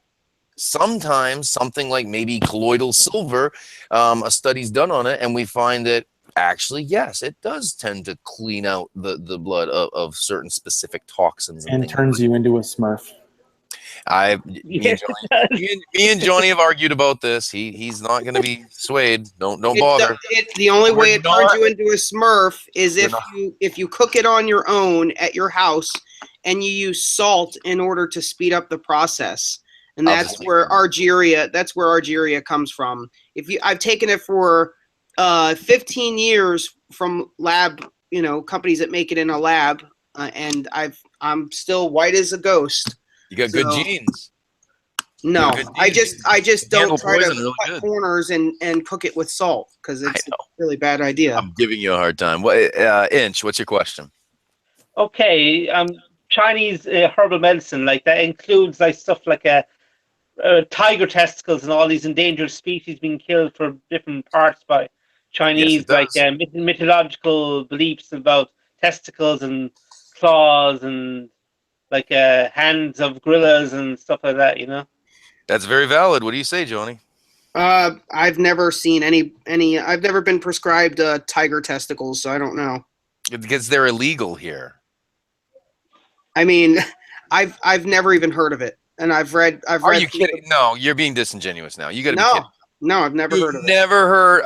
How about the shark fins that are used to increase virility? I've heard shark cartilage being used. Well, that's what the fin is made of. Shark cartilage is something that's not just limited to Chinese medicine. Shark cartilage is something that I've seen in other products that have been used for all kinds of things. But they grind up rhino horn as a virility thing. Yeah, I don't know anything about that. I don't have problems with virility.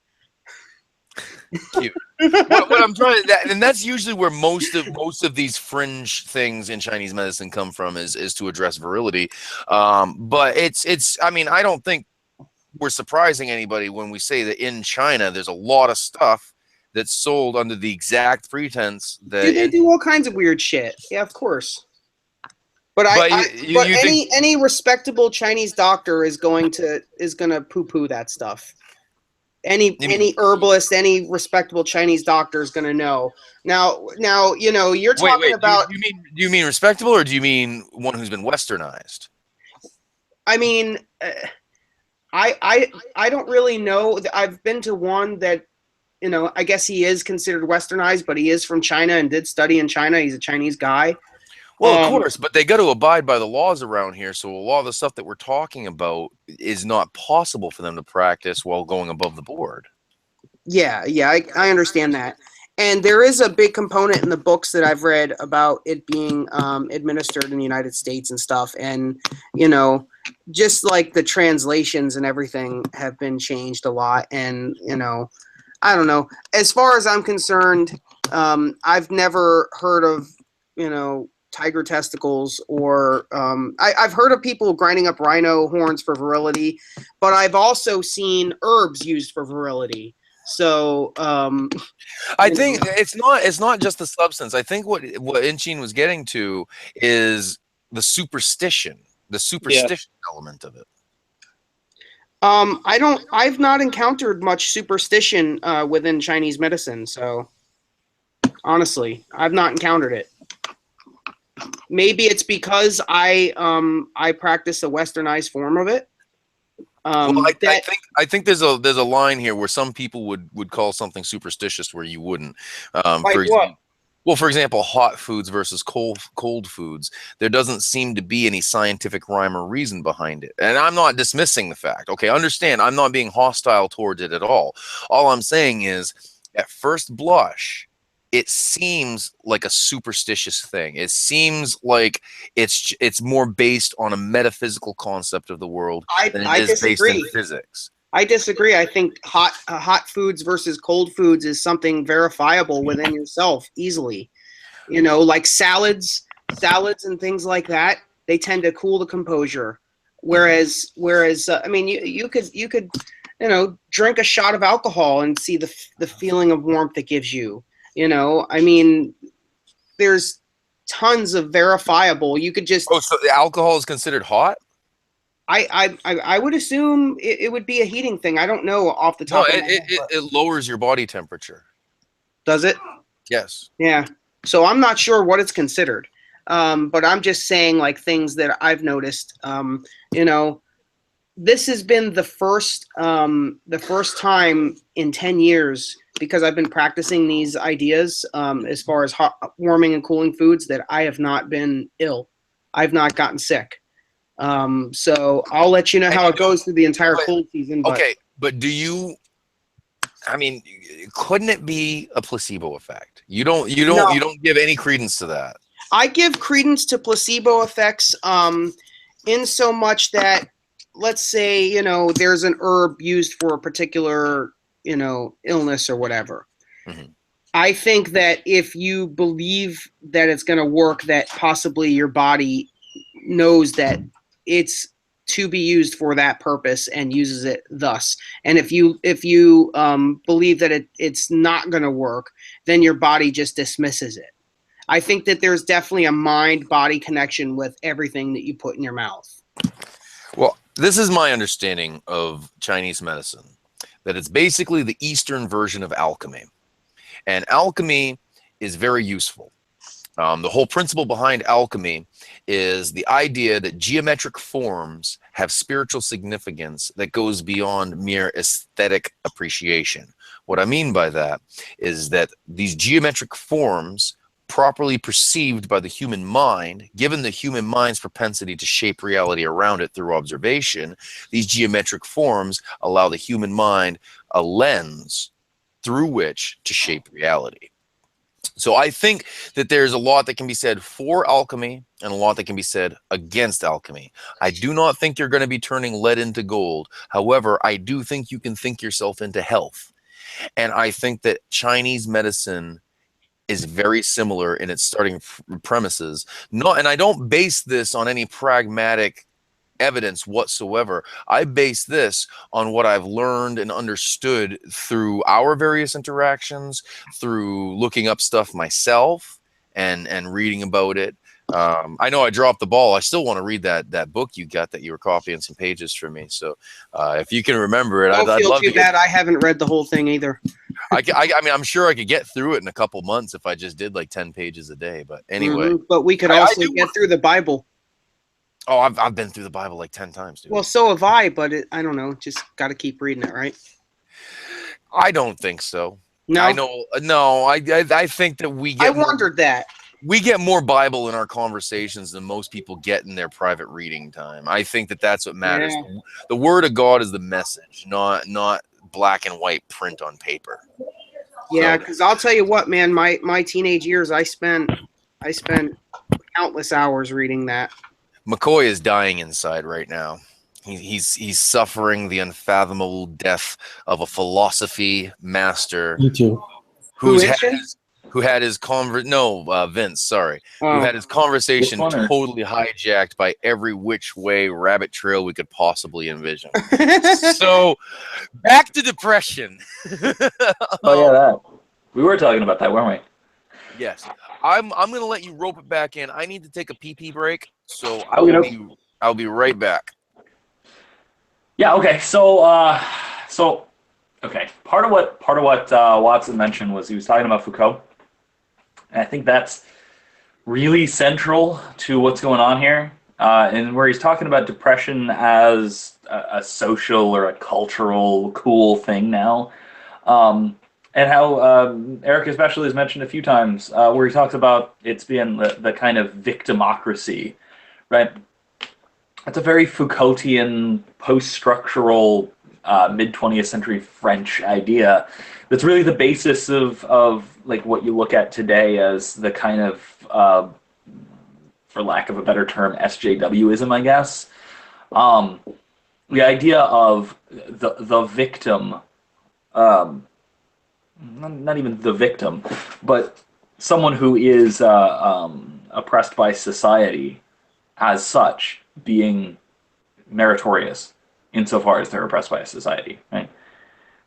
And this goes back to like you said, Foucault, with the idea of who basically originated the idea of social power and power structures, and where you get the idea of things like we talk about, where we say someone who has a mental disorder like clinical depression is neuroatypical rather than has a neurological disorder, right? And that's because the word disorder has this what someone in Foucault's tradition would call a something like a connotation or a component to it of social power, right? And so, in order to invert that perceived social power, what winds up happening is that someone who has the kind of badge of being the victim of this perceived social power then has this I guess you can call it the right to talk about it in a way, right? The right to complain. And now it's gotten, I think, to the point which Watson was pointing out, that this is becoming a form of social capital. And because it's becoming a form of social capital, people are looking for symptoms that they can call depression, or symptoms they can call anxiety, or symptoms they can call anything in particular, anything at all they pick.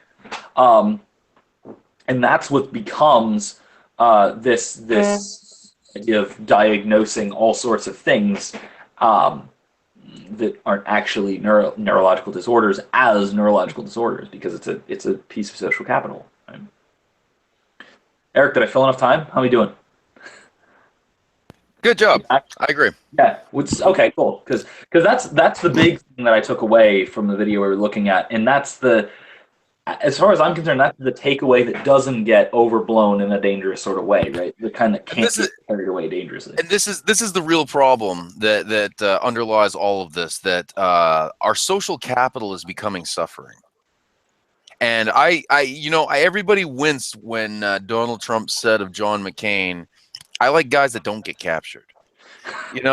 It's like, but he's providing a counterbalance. So of course it's going to be extreme. It's going to be out there. It's going to be way over to the other side to try to bring it to the middle. Because basically what we're talking about here is a society that idolizes victimhood and wants to bring down. It's like the world-class game of King of the Hill, King of the Mountain. Everybody wants to attack the guy on top, and the guy on top. Oh, go ahead. Go ahead. Yeah, well, I mean, there's an element to that that's not a bad thing, right?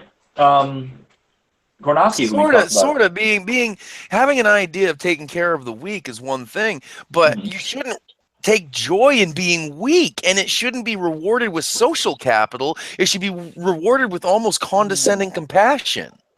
Yeah, well, the thing where it gets turned around and the thing where it goes wrong is when it's used. Okay, so when social weakness or social downtroddenness or victimhood is used to elevate yourself, right? So by being the weakest and the most oppressed in society, it is a tool to become the most powerful and the oppressor in society, and then it just inverts itself. Right, so which is the opposite of survival of the fittest. It's turning evolution on its head, basically. Well, I would go a different. I mean, I would obviously go a different way with it. I would say that it's turning Christ's message on its head. Right? That's a better way to take it. The reason why I said evolution on its head is because that's basically what Hitler said about the multiculturalism and the liberalism of the 30s. Yeah, so it's like the last will be the first, right? So yeah. So what does the selfish person do? The person who seeks social power, what do? They run and sprint as fast as they possibly can to the last place, and they fight each other, even violently in a sense, because politics involves violence, and a lot of this is political. They'll fight for that lowest place as a way of having power over others. That sounds a lot like Mother Teresa's attitude. Yeah. Because I don't know what most people know about Mother Teresa, but she's not a good person. Flannery O'Connor as well. I'm not familiar with her. She was sort of early in the tradition of Christian anarchists. She was a Catholic anarchist, kind of more like almost an anarcho-syndicalist, but that's not a fair term because she wasn't economical in her thinking. Hey, it's all faggotry to me. Okay, fair enough. But no, she was relatively early 20th century, if I'm not mistaken. Wait, am I thinking of Dorothy Day, not Flannery O'Connor. Flannery O'Connor was an author. Dorothy Day. So I'm sorry about that. I sincerely apologize to anyone who may have been offended there. Let me refresh myself. But yeah, I have heard of Dorothy Day. Yeah. She was more of like head of various worker movements, right? Yeah. Yeah, she was very involved with the anarchist movement at the time, which was very leftist in a sense. But she also spoke out pretty strongly against the some of the violent undercurrents there, and a lot of the international socialism currents there. Um, so, but in the same way, she recognized powerlessness as a weapon and people using it as a weapon, and This is a recognize the problem. wonderful intersection of something that I wish that I would have discussed when Justin was on the show, because we had a bit of an exchange that got a little heated in the Wandering Pilgrims group, and basically about how the Satan in the Book of Job was morally reprehensible for his actions, that the suffering that overtook Job was evil by nature, and all of that stuff. And you know, I'm reading down Dorothy Day's rundown on Wikipedia, thinking of what I know of Mother Teresa, how she went to Calcutta, and a lot of people don't realize this, because I had to look real deeply into this, because she, back in my anti-Catholic days, she was like the one shining beacon to me. I thought, well, here's a good Catholic who's doing the right thing. And then someone told me, no, Mother Teresa's not good at all. Here, read this. And it's like, she didn't go to Calcutta to alleviate suffering. She went there to participate in it. Hmm. And this is a hard thing to understand, but she believed, much like, and this is a very medieval attitude. There was a lot of monastic orders centered around this, where suffering, you're basically getting purgatory out of the way ahead of time. I guess I know that's an oversimplification, but Well, a way they to look at believe.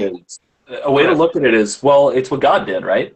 God came and suffered with those who were suffering. And that That's to what the me, cross is. yeah, and that to me is a twisting of the gospel, because he came to lift a burden off of our backs, not to add one. When he says to take up our cross, he's not saying that we should suffer as he did in the same way. What he's saying is we all have our burdens. We all have the challenges of decision making, of choosing the right thing. We need to bear that cross as Christ bore the cross of redeeming his people.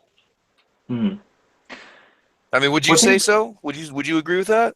I think so. Though there's still definitely an element of that, though, of Christ suffering with us, because I think that's the answer to the problem of suffering, right? Absolutely. Well, that's the answer. That's the answer to the problem of disconnection. No, you know, when you hear that Joan Osborne song, "What if God was one of us?" You know, talking about just a stranger on the bus trying to find his way home. Basically, she's saying that he never was, and maybe if he was, maybe there'd be some kind of relationship there. But because he knows nothing of our sufferings, why would we owe him anything? Why would we want anything to do with him? And my answer to that is, he was a stranger on the bus just trying to find his way home, and you know, just a slob like one of us. I was very offended by those words, but when I think about it, he didn't have 21st century hygienic facilities back then. I mean, seriously, we would consider him a borderline savage for the time period and the area they live in. Go ahead. After the moment of the Transfiguration, when he met with Jacob and Elijah, he went back to his robes being dirty and tattered and disgusting. Right? He didn't stay pristine, perfect white robes. Like, he went back to being, one of us. Moses and Elijah. Moses and why was I thinking Jacob? Sorry, I'm only correcting that for the integrity of the show. I take no pleasure in being smarmy. Yeah, no, you're right. I was reading about Jacob just a bit ago. That's why. Anyway, but then afterwards he goes back to being one of us, right? He doesn't stay pristine and godly on earth. His life was all about Philippians 2, not Revelation. Yeah, well, so far. At that point, his life, not his post life. I consider everything after the resurrection his post life. His earthly life was all about meeting us where we're at, connecting with, well, not us, the Jews. It was primarily the Jews, but by extension also everyone else. And he the suffering that he participated in was different from Mother Teresa's in that his had an actual end game. His had a purpose. He was identifying with the people he was seeking to reach. I don't think he suffered for any reason other than that, to prove himself worthy, of leading humans, to prove himself worthy of being called a human, of living according to human limitations. The rain falls on the just and the unjust alike, and so he let the rain fall on himself to show that he was one of us, able to represent us and to be that bridge between man and God. And in that, his suffering had a purpose. It had a point. It wasn't just because, oh, well, they suffer, so I might as well suffer too, just because it's only right. No, it was a gesture. At least that's how I see it. It was very much a gesture. And more than just a gesture as well. It was also a qualifier for him fulfilling the role as the Son of Man. So there's that as well. You know, like I said. I think maybe you're making too much of the contrast, I think, between that and Mother Teresa. I mean, sure, obviously she wasn't God. So there's a massive categorical difference there, and that her intention couldn't be the same. She wasn't there as salvific, or not in the same way. Right? Sure, salvific, you can say, in a sense of spreading the gospel and bringing people into the church. Okay, yeah. But I think what's similar though is the idea of going to suffer with those who are suffering, not as a way of like mortifying ourselves. Which was a thing, right? That's a common spiritual tradition. But that wasn't her. I don't know how much you've looked into Mother Teresa. She went there because she felt like to suffer is divine. Like she went there because she felt like suffering is a gift from God. Which I think is it's true in a sense, but I think where the difference lies. It's true when it comes from nature. It's not true when you're sitting there flagellating yourself. Okay, well, she didn't do that though either. She went and lived among the people who were suffering and suffered with them. So, but I think that was her intention. From what I've read about her, I believe her intention was to put herself in the most miserable state that she could, so that she could suffer what she considered the cross of Christ, so she could suffer what she considered the lowest assignment of humanity. Like you were talking about sprinting to the finish line, or the last of the line. That's what I see her as doing there, is trying to find that last place in line, so that she can enjoy the greatest place in heaven. I see it as, excuse me, both mercenary and at the same time, if she had the choice between saving someone or letting them continue in their state, I'm left with the impression that she believes it's better to remain in the state of suffering rather than to triumph over it and prosper. I think it is better to remain in a state of suffering. I mean, if it means that your soul is going to be ultimately saved, right? So staying in a state of suffering is a gift in that it teaches you that there's something wrong and that there's something greater to be had.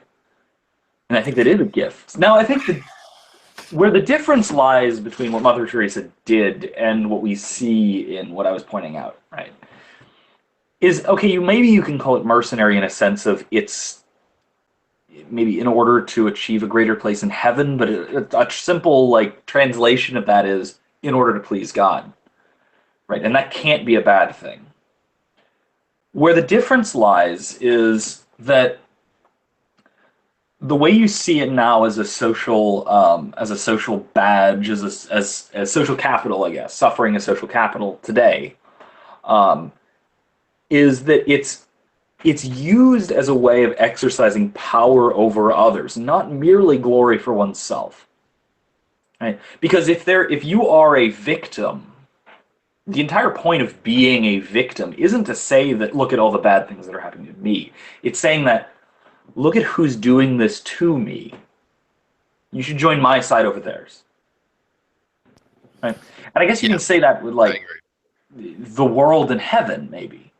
But that's a good thing, really. Like, choose the side of heaven over the world. Okay, great. That's a good lesson to learn. But choose the side of Trigglypuff over Christina Hoff Sommers is not a good. There's a difference, right? Inch, what do you have to say, Inch? Yeah. It was the way hooking up an Xbox for the kids. Oh, okay. I thought you had something to say. Sorry. All right. Okay, so let's. I think we can come back to this after we discuss Job, because that's Okay. gonna illuminate. I got to be honest. I'm surprised with your position. I thought, because I've always had a very negative view of Mother Teresa as someone that didn't go to help people out. She went to kind of take from them rather than give to them, and She's a psychopath. I believe so, but I don't know. I'm open to correction. I am. I'm honestly open to correction. So, Book of Job. Let's draw. Let's draw the. Justin, listen up. If he's listening, hopefully, we have no He viewers. commented right on something, so he's around. Oh, he pops in and out like the stalker that he is. So let's paint the picture here. It's just so compelling. This is really the meat right here. This is the main event. If this is the UFC, I would be saying, and now in this corner we have Job. And in this corner we have God. So, Satan, really, but okay. This is a great this is a great place to start, because I love this. Read the text carefully. God starts the fight, not Satan. And Satan's not a name, it's a title. The Satan. Okay, the enemy. Not the enemy, sorry, that's a bad one. The accuser, the adversary. The adversary is the direct meaning of the word Hasatan. And definitely what we have here is official roles being played out. And I will say without a doubt in my mind, that there is no bad guy here. And I just don't, I can understand why people want to see a villain here. But number one, we have no reason to connect the character of Hasatan, the Satan, or the adversary, or the opposer. We have no reason to connect him with any other figure in all of Scripture. None. Zero. There is zero connectivity with this one figure and any other figure in all of Scripture. That's number one. Number two, we have absolutely zero reason to suspect him of any wrongdoing. He's answering a question posed to him by the Almighty honestly. It's I mean, you could blame him of cynicism, but is that a sin?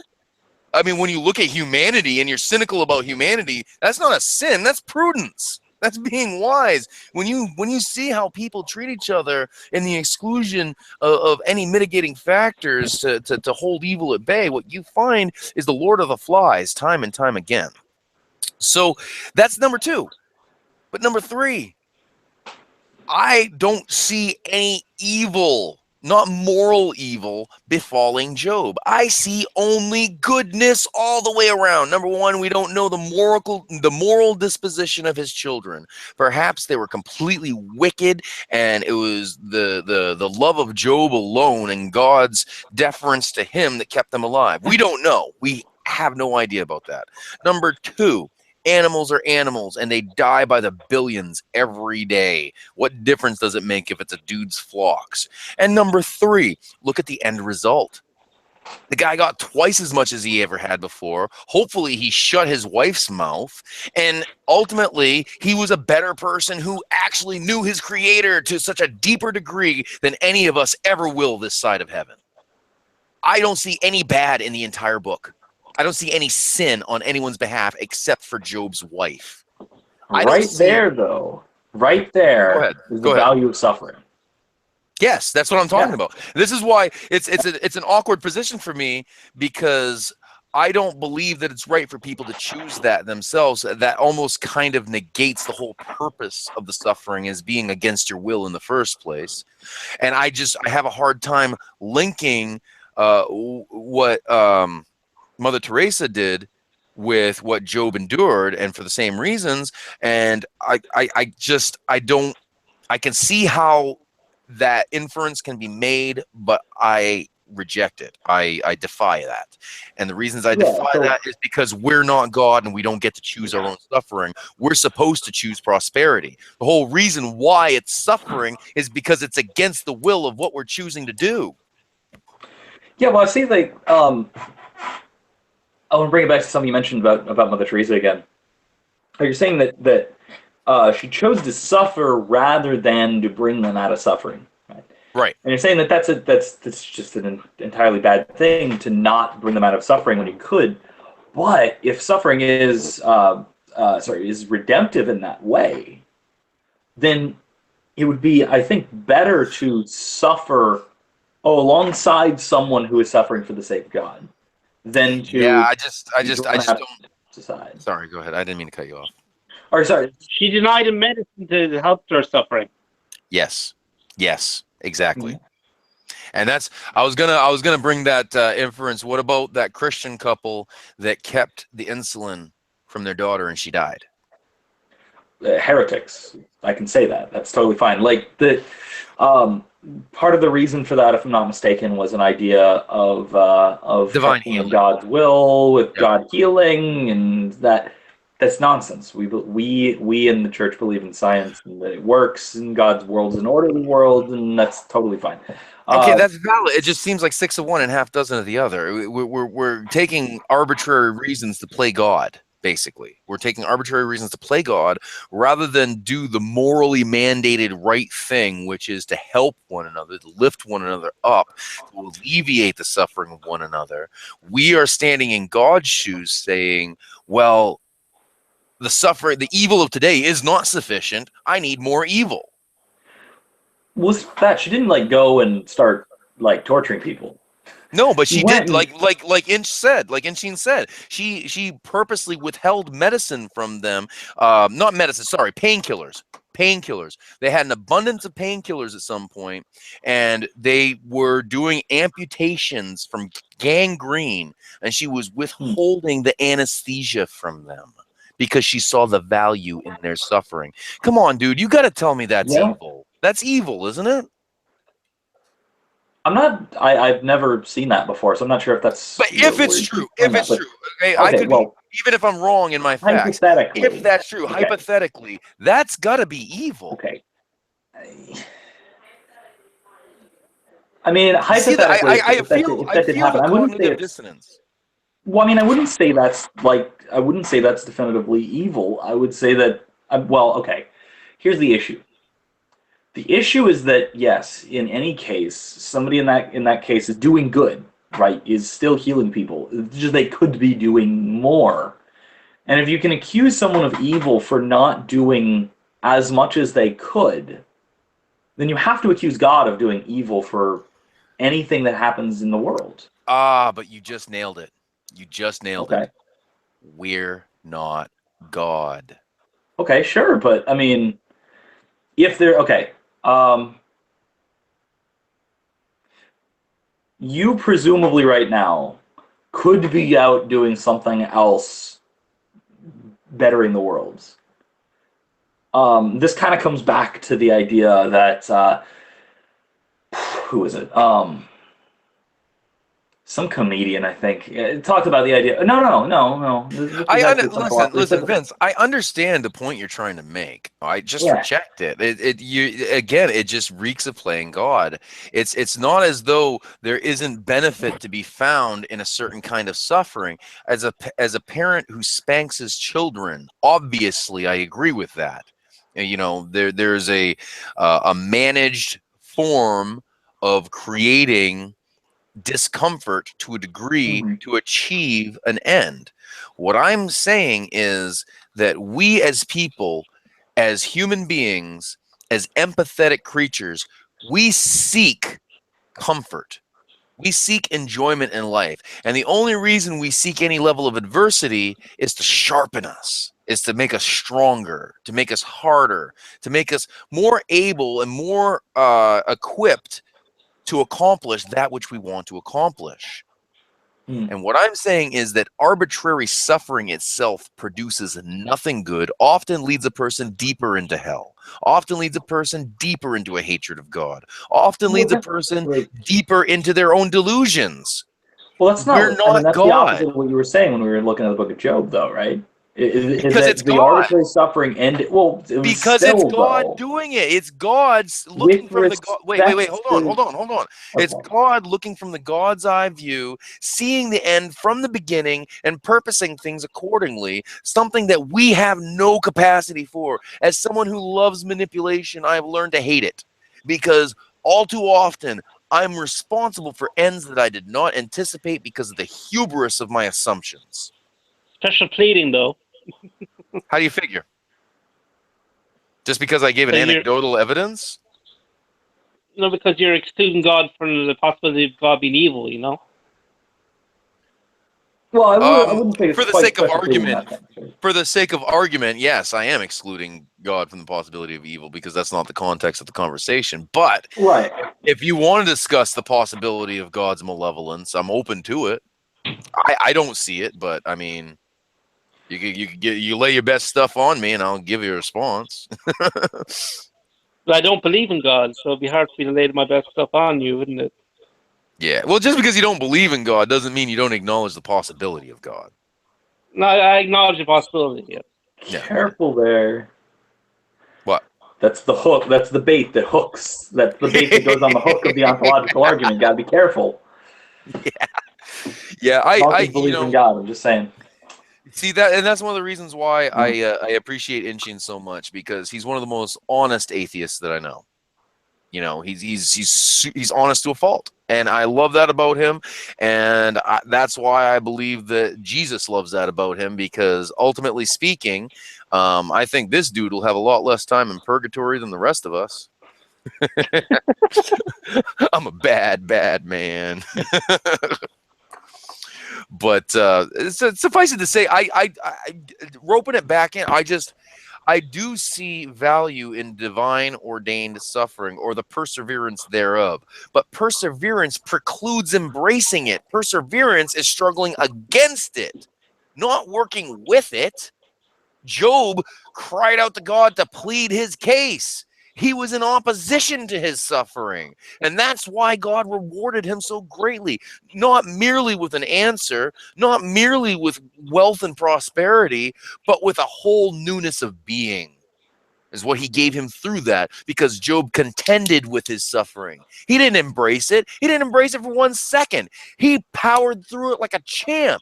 He did something that is an example for the rest of us that we all ought to see. He raged against the heavens while acknowledging the righteousness of God. Most people can't contain both concepts in their brain. See, I think, I mean, if you do embrace it in that sense, you can't call it suffering, right? So I think, to the extent that something qualifies as suffering, then it is opposed, right? Well, I think what we're talking about is masochism. We're talking about masochism, ultimately. And that's not what's going on, clearly, in the case of any of the suffering saints, any of the monastic orders, Right. at least not on the whole, right? Or on Mother Teresa. I feel that is what was going on with Mother Teresa, though. Oh, see, I see no evidence for that. I don't think that's... it's pretty clear that that's not the case. Well, I didn't come prepared with a bunch of evidence. I can dig some up later on, but there's we're talking probably about 20 years that I was reading about this stuff. It was right around, no, not 20, about 10, 15. It was about around the time that she died. Well, yeah, I mean, a lot has come up in both in her memoirs and things that people have written about her that knew her. So new stuff has come up. Her memoirs. I mean, since then, new stuff has come up too, though. So I mean, but I don't think you can qualify that as anything like masochism, because it was sought after, but it was sought after like medicine is sought after, not like candy is sought after, right? I mean, there's a big difference there, because suffering can be sought after if it's for the sake of something else, and it still can be suffering and it still can be redemptive. If it's sought after for the sake of itself, as an end in itself, that's where I think your argument hits. But I can't see that as being the case there from anything I've seen. Fair enough. Like I said, I don't have a horse in the race, really. If she ends up being a noble person, I rejoice at that. You know, I don't want her to have been this evil person in history. But so okay, so the Job narrative. You heard my take on it. Mhm. You know, the three main points: no wrongdoing, that not only was God the aggressor here, God started it. Yahweh himself, he started it. He incited Hasatan, the adversary, to respond to his view. Have you regarded my servant Job? You know, and asking his honest opinion. Do you think there's any sin involved? Do you think there's any bad involved? Do you see it with the same eyes that I see it, that this is one of the most beautiful stories of triumph ever written? I see it as perspectival, as giving a perspective on the world, right, that we Okay. need. That we absolutely need. My main reading of the Book of Job is to look at it and say, and to imagine ourselves in the place of Job, because we are in a, to a lesser degree maybe, but we're in a position like that often, maybe even always. We're very often in a place of undeserved suffering, either inflicted by someone, sometimes even inflicted by someone with the best intentions, or simply because that's the way of the world, right? So seeing it, for one, as something to move through, or for another, as looking at it from sort of the God's eye perspective, where God takes Job on the sort of tour of where he says that where God talks about all of his own perspective, and that Job's perspective is insignificant by comparison. It's another thing that we need to take from that. And then also because, again, like almost anything in Scripture, it needs to be put in the context of the New Testament and the context of Christ. And like I'd mentioned before, Christ's self-sacrifice and suffering with us, that provides the answer, I think, or the best answer to a problem that we might face that looks like Job's. I bring this up when I'm discussing the problem of evil a lot, or the problem of suffering. Go ahead. Are you done? No, I was going to continue a bit, but sorry. Go finish what you're saying. Yeah, sorry, I just paused. But so you have the answer of, well, you're not seeing this from God's perspective. Right? There could be a good outcome to this. There's the theodicy route. But then I think there's something more, and I think more meaningful, and I think a lot more that can reach people a lot better, and I think is just more meaningful in general, even objectively speaking, is if you're suffering, what you need to do is look to the cross, because that's God suffering in the same way, completely undeserved, even unjust, the most unjust thing to have ever happened in the history of the cosmos. Right? Yeah, that's a little. I wouldn't go with that. We killed God. What's worse than that? A lot of because okay, I don't want to open up that can of worms. We killed a perfect innocent. I don't mean to say like I and you and right. A perfect innocent was slain by aggressors, right? With institutional authority, with every exacerbating factor that makes it worse, and including out of I guess greed, hatred. This is a fight I'm not willing. As I think about it, I want to qualify it differently, but essentially I agree with you. All kinds of images pop into my head the moment someone says that, and I can think of way worse ways to die. I can think of, all kinds of stuff. But when you frame it in the terms that he had every right to every authority and there was zero transgression, all of that, if you're going to quantify it in those terms, then I have to agree with you.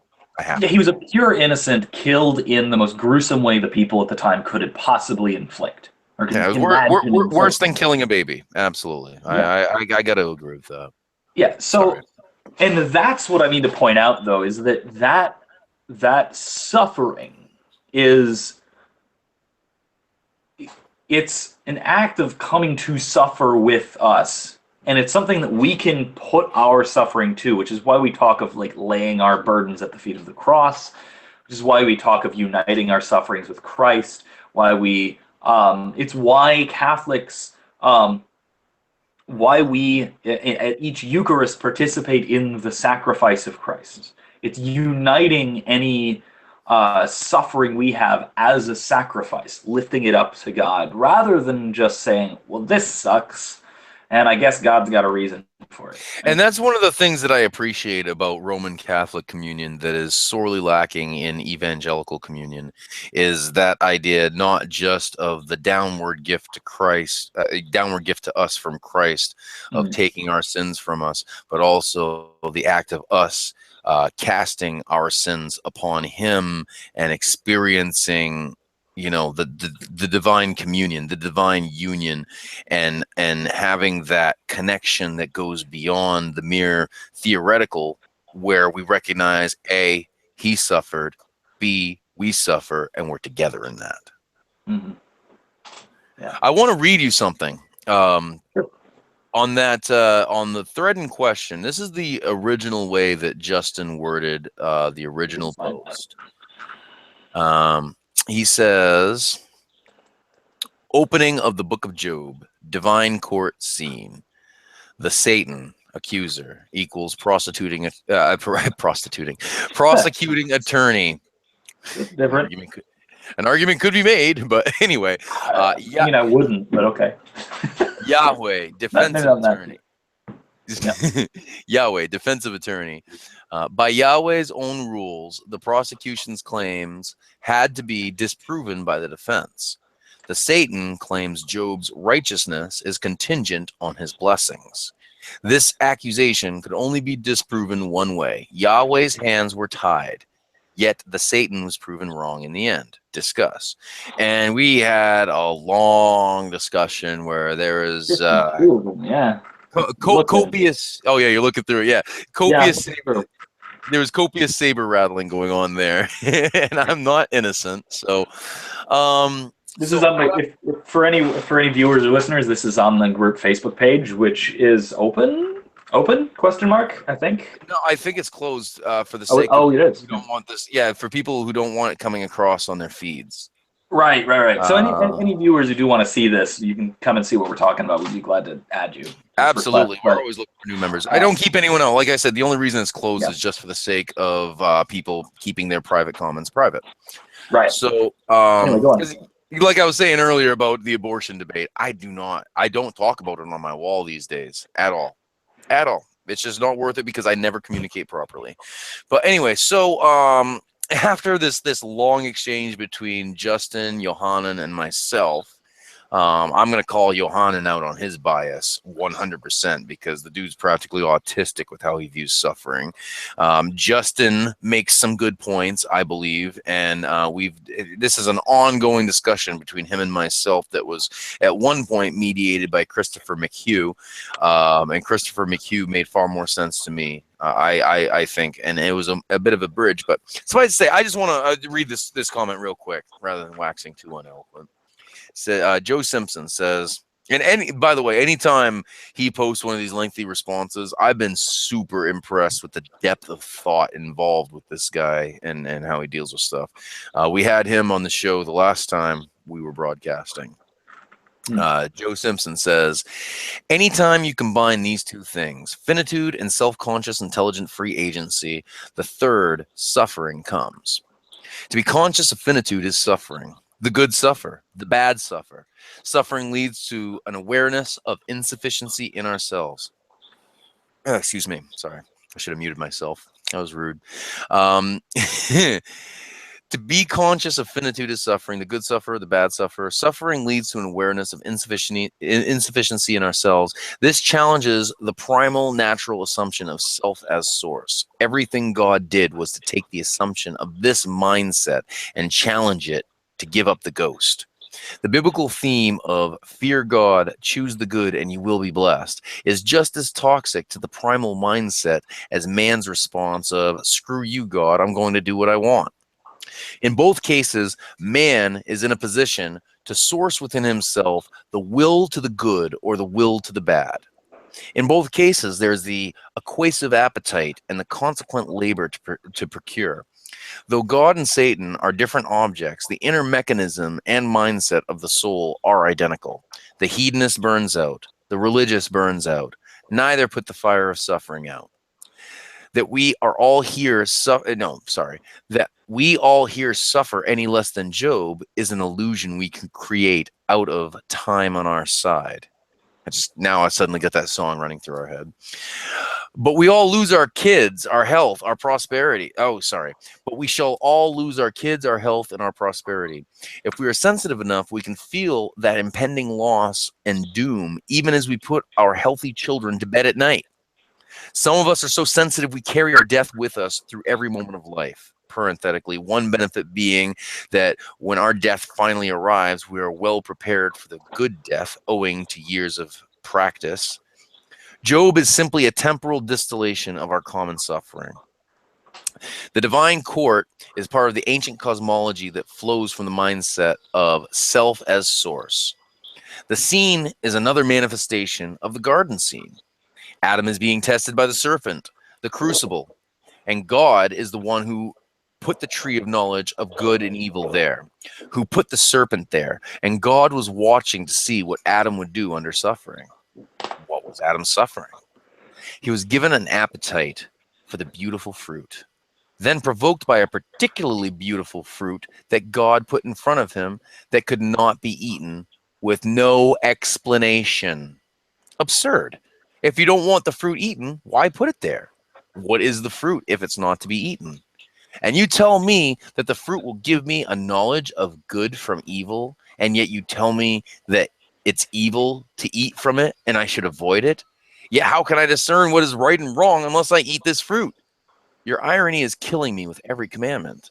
I will gouge out my eyes and cut off my tongue so that I should never suffer seeing the tree day in and day out, just to stay by me since your presence keeps me in. Oh, just stay by me since your presence keep me in check. What? You're going away? You're going into the forest? Why are you going? Why are you going to deliberately increase this suffering? Take the damn tree with you. I want out of this program. The pressure is unrelenting. Lord, if I'm ever going to reconcile with your goddamn tree, I'm going to have to climb it and have lunch. You go your way if you have to. Wherever gods go to, I guess you need some space alone to meditate. I guess I don't need you. And you seem to agree when you go on your strange, lonely walks and leave me here. I can't keep living like this. I'm going to end up in the tree if you leave. Do you hear? Of course not. God damn it. I can't keep living like this, you know? God walks away, smiling, disappearing into the woods, passing in the opposite direction, the serpent who seemed absorbed in an errand. What do you make of that? Do I have the book in here? Yes, no. Hey, here it is. Just this one. Anselm is what I make of it. Tell you what, because okay, so I gotta go on my own tangent here because talking about the fall. All right. And how and why and is it God's fault? Well, obviously we want to say no, right? We want to say it's not God's fault, right? Because I mean, we want to say it's Adam's fault. Otherwise, how could it even be a sin? So when Anselm talks about it, he puts it in the context of the fall of the devil, not so much the fall of Adam, right? So he wants to set aside any issues of the devil tempting, which is the main reason he does this, right? So he wants to make it a pure choice between obedience and disobedience. So the major decision that he puts forward, that he imagines that the angels first had, was a choice between justice, which is to say obedience to God, and a choice to reach out for what he calls something extra, aliud plus. This something extra that they don't already have, that God says you can't have yet. So this is I mean, typically read this as this is, by the way, if you're interested, it's his dialogue on the fall of the devil. It's in this book, which is amazing. You should buy it. If not, the dialogues are online. Find it. It's awesome. Hey, do you think you have your video on? Because your video is not on. It's not? What in the world? It hasn't been on for the longest time. I thought it was intentional. How's that? Am I in? No, still not. Okay, I turned it off. I turned it on. It's most likely a bandwidth issue. it's probably a bandwidth issue. Anyway, if the feed isn't showing it, the dialogue is called "On the Fall of the Devil" or "De Casu Diaboli." The book, the hard copy book it's in, is Anselm's 3 Philosophical Dialogues. If you're looking, anyway. So what he talks about is there are. So the angels are presented with a choice, much like Adam is presented with a choice. They can either obey God and do what God says, which is to be satisfied in Him alone and not seek out this extra bit of whatever it is. And it's the fruit. Or, on the other hand, they can choose to seek out after this extra bit of something, some extra good that us could have, that God said to wait, to not take, not have yet, right? That you can't have this, just like Adam was told you can't have the fruit of this tree. So the choice then becomes whether they obey God or whether they don't obey God, and that's all there is to it. The only reason the fruit or the extra something is there is as a temptation, as some kind of a reason to want otherwise. So it actually is a choice instead of it just being, doing the obedience thing, because that's the only good present. Right. Right. So, and the reason that the extra bit or the apple or whatever is the fruit is there is so that the choice to obey can be a real choice. And the choice to love God can actually be love. Rather than, so the choice to obey is actually obedience and not simply necessity. And because of that, that's what God's doing here. And even without the snake tempting Adam, right? It's not a snake. That's okay. That's a huge snake. Joe called no, it snake. no, Serpent. none of it. No, nachash. Nachash is a Hebrew word with a very discrete meaning. It essentially means the whisperer, but colloquially it meant the shining one. Never would any contemporary reader of that particular piece of literature interpret that as something slithering on the ground. It was how do I say it? Nachash came to refer to a snake as being a reference to the crawling on his belly and eating of the dust. Yeah, so the term Nachash came before snake, not other way around. Well, mythologically, it was an origin story of snakes and why they are the way they are, as far as that goes. Well, that's more Hellenistic. Well, I mean, if you read it as Hebrew mythology, it is mythology of the origin of this thing and that thing in the world, right? And the snake is one of those things, which is why it's the. No, I really don't think the text justifies that. The book that I'm currently reading right now makes a real big point about that. The Unseen Realm by Mike Heiser. And I mean, I respect your view. I'm not just trying to shoot it down. All I'm saying is that I think that this is a cultural influenced issue that. Well, I mean, cultural influence though, because that's the reading that was taken for basically all of even back before the time of Christ. That was the interpretation of the rabbinic most of the rabbinic traditions, even where it spoke of it as mythology. It was mythology of the origin of animals and of plants, and in particular of snakes or of serpents.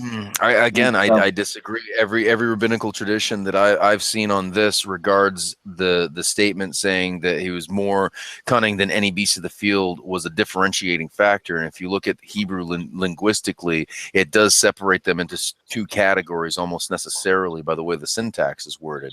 It wasn't saying that it was a more crafty beast. It was saying it was more crafty than beasts. Well, I mean, I'm not an expert on the linguistics of it. I can only go on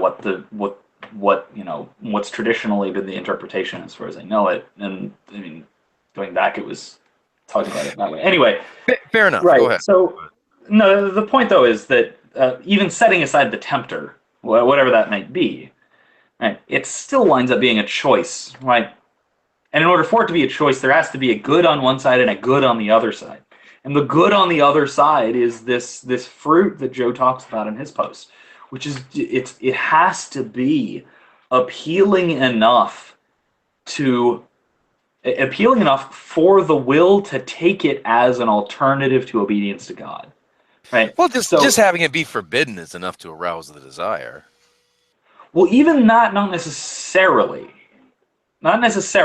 right? Because it's okay. So the way Anselm parses it is are you looking at desire as being a consequence of the fall?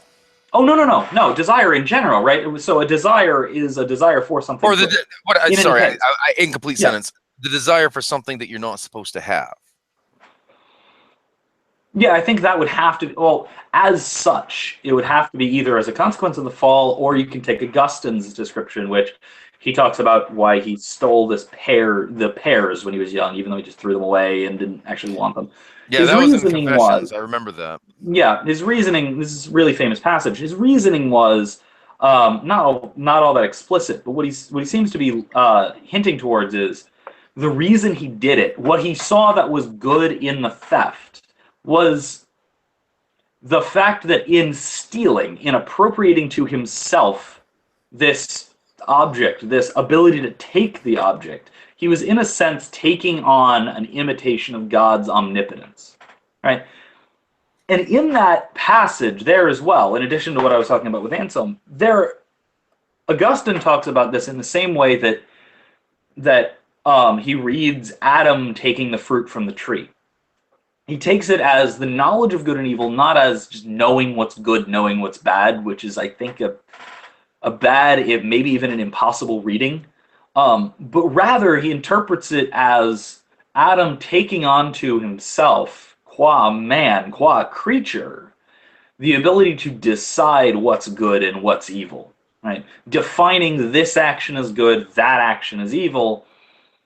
So taking a different standard, taking a self-imposed standard of goodness rather than taking the standard God grants as goodness. You know, I would agree with you if we were talking about Eve. I have always been under well, not always, but for as long as I can remember, I've been under the conviction that Adam had no desire for the fruit whatsoever. He had a desire for Eve, and he knew that she screwed up. And separation was going to take place. And I like with what Peter says, that Adam was not deceived, Eve was. I believe that Adam did what he did to stay together with Eve. That's actually similar to, again, in the same story Augustine tells about the theft of the pears. And it's a type of Christ. He talks about being with friends. Yeah, and he talks about being with friends, right? And that he wasn't the only one stealing them. And he's like, okay, maybe it was to do with camaraderie, right? I wanted to be with my friends who were doing the thing, but that still doesn't explain why stealing the pears was appealing in its own right. The desire had to come from somewhere. I was just saying that, like, I want to say that we're talking about the one who originally chose it, which was Eve. She was the one that, Satan, or not Satan, sorry, the serpent was, trying to sell her on the idea of eating it. And all it says about Adam is that Eve gave it to him to eat, and he ate it. Yeah, I mean, typically that's read as the fall of mankind as a single action, Eve taking the fruit and Adam eating the fruit, right? Oh yeah, it's more complex than that. Well, sure. I mean, you can look more into it, but in this kind of allegorical sense, if you're looking at it in terms of temptation, in terms of giving in, you can look at it as one action. They, mankind, at that point, gave into temptation, the temptation of taking this fruit against God's will, and choosing worldly things, so each other, over God. So there's all sorts of that to it. So it's pride, it's envy, it's jealousy, it's greed, it's gluttony, even because it's a fruit, right? It's food. It's basically it's lust. Adam lusting for Eve. Right? Mm-hmm. I'm missing one, but that covers basically all of the sins in one event. Sloth. I don't know how it's sloth, but I'm sure we can figure it out. But that's the one you were missing. Yes, it is. It's got to be in there, and I'm sure someone has put it in there. But well, what I want to do now, encapsulated there. what I want to do now, partially because I got to go take a leak again, and I don't have anyone to carry the conversation. But also because I really love what these guys do with the Bible Project. You ever heard of these guys on YouTube, the Bible Project? Yeah.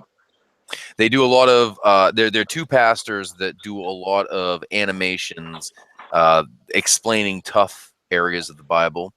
Well, not just tough areas, but major areas. You know, they're basically going through the whole Bible, making it accessible to all people through some really cool animations and stuff. So I want to give them a plug. We don't monetize any of this, by the way. So because of that, we're able to review copyrighted materials like this, as long as we're not receiving reimbursement for it. So, and on that, because I think I gotta get going soon too. Anyway, before we head out though, and before we move on to that, another thing on the same topic, a book that I just picked up by Trent Horn called Hard Sayings. It goes through a lot of these bits in the Bible that are difficult to reconcile with each other, difficult to reconcile with themselves, difficult to see God, or even difficult to like reconcile with modern views of the world.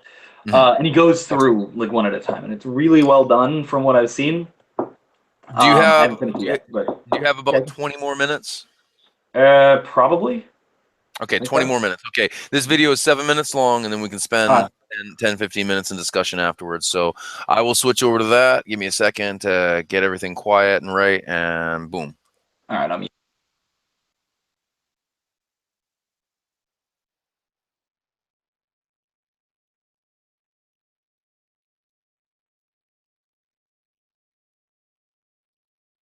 It's still muted, by the way.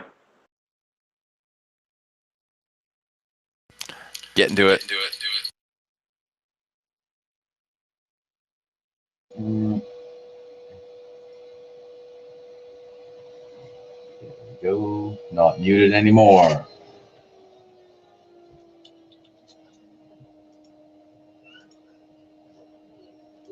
Yeah, I can even hear my baby in the background. Oh, geez, I hate when my brain locks up. There we go. Wisdom literature.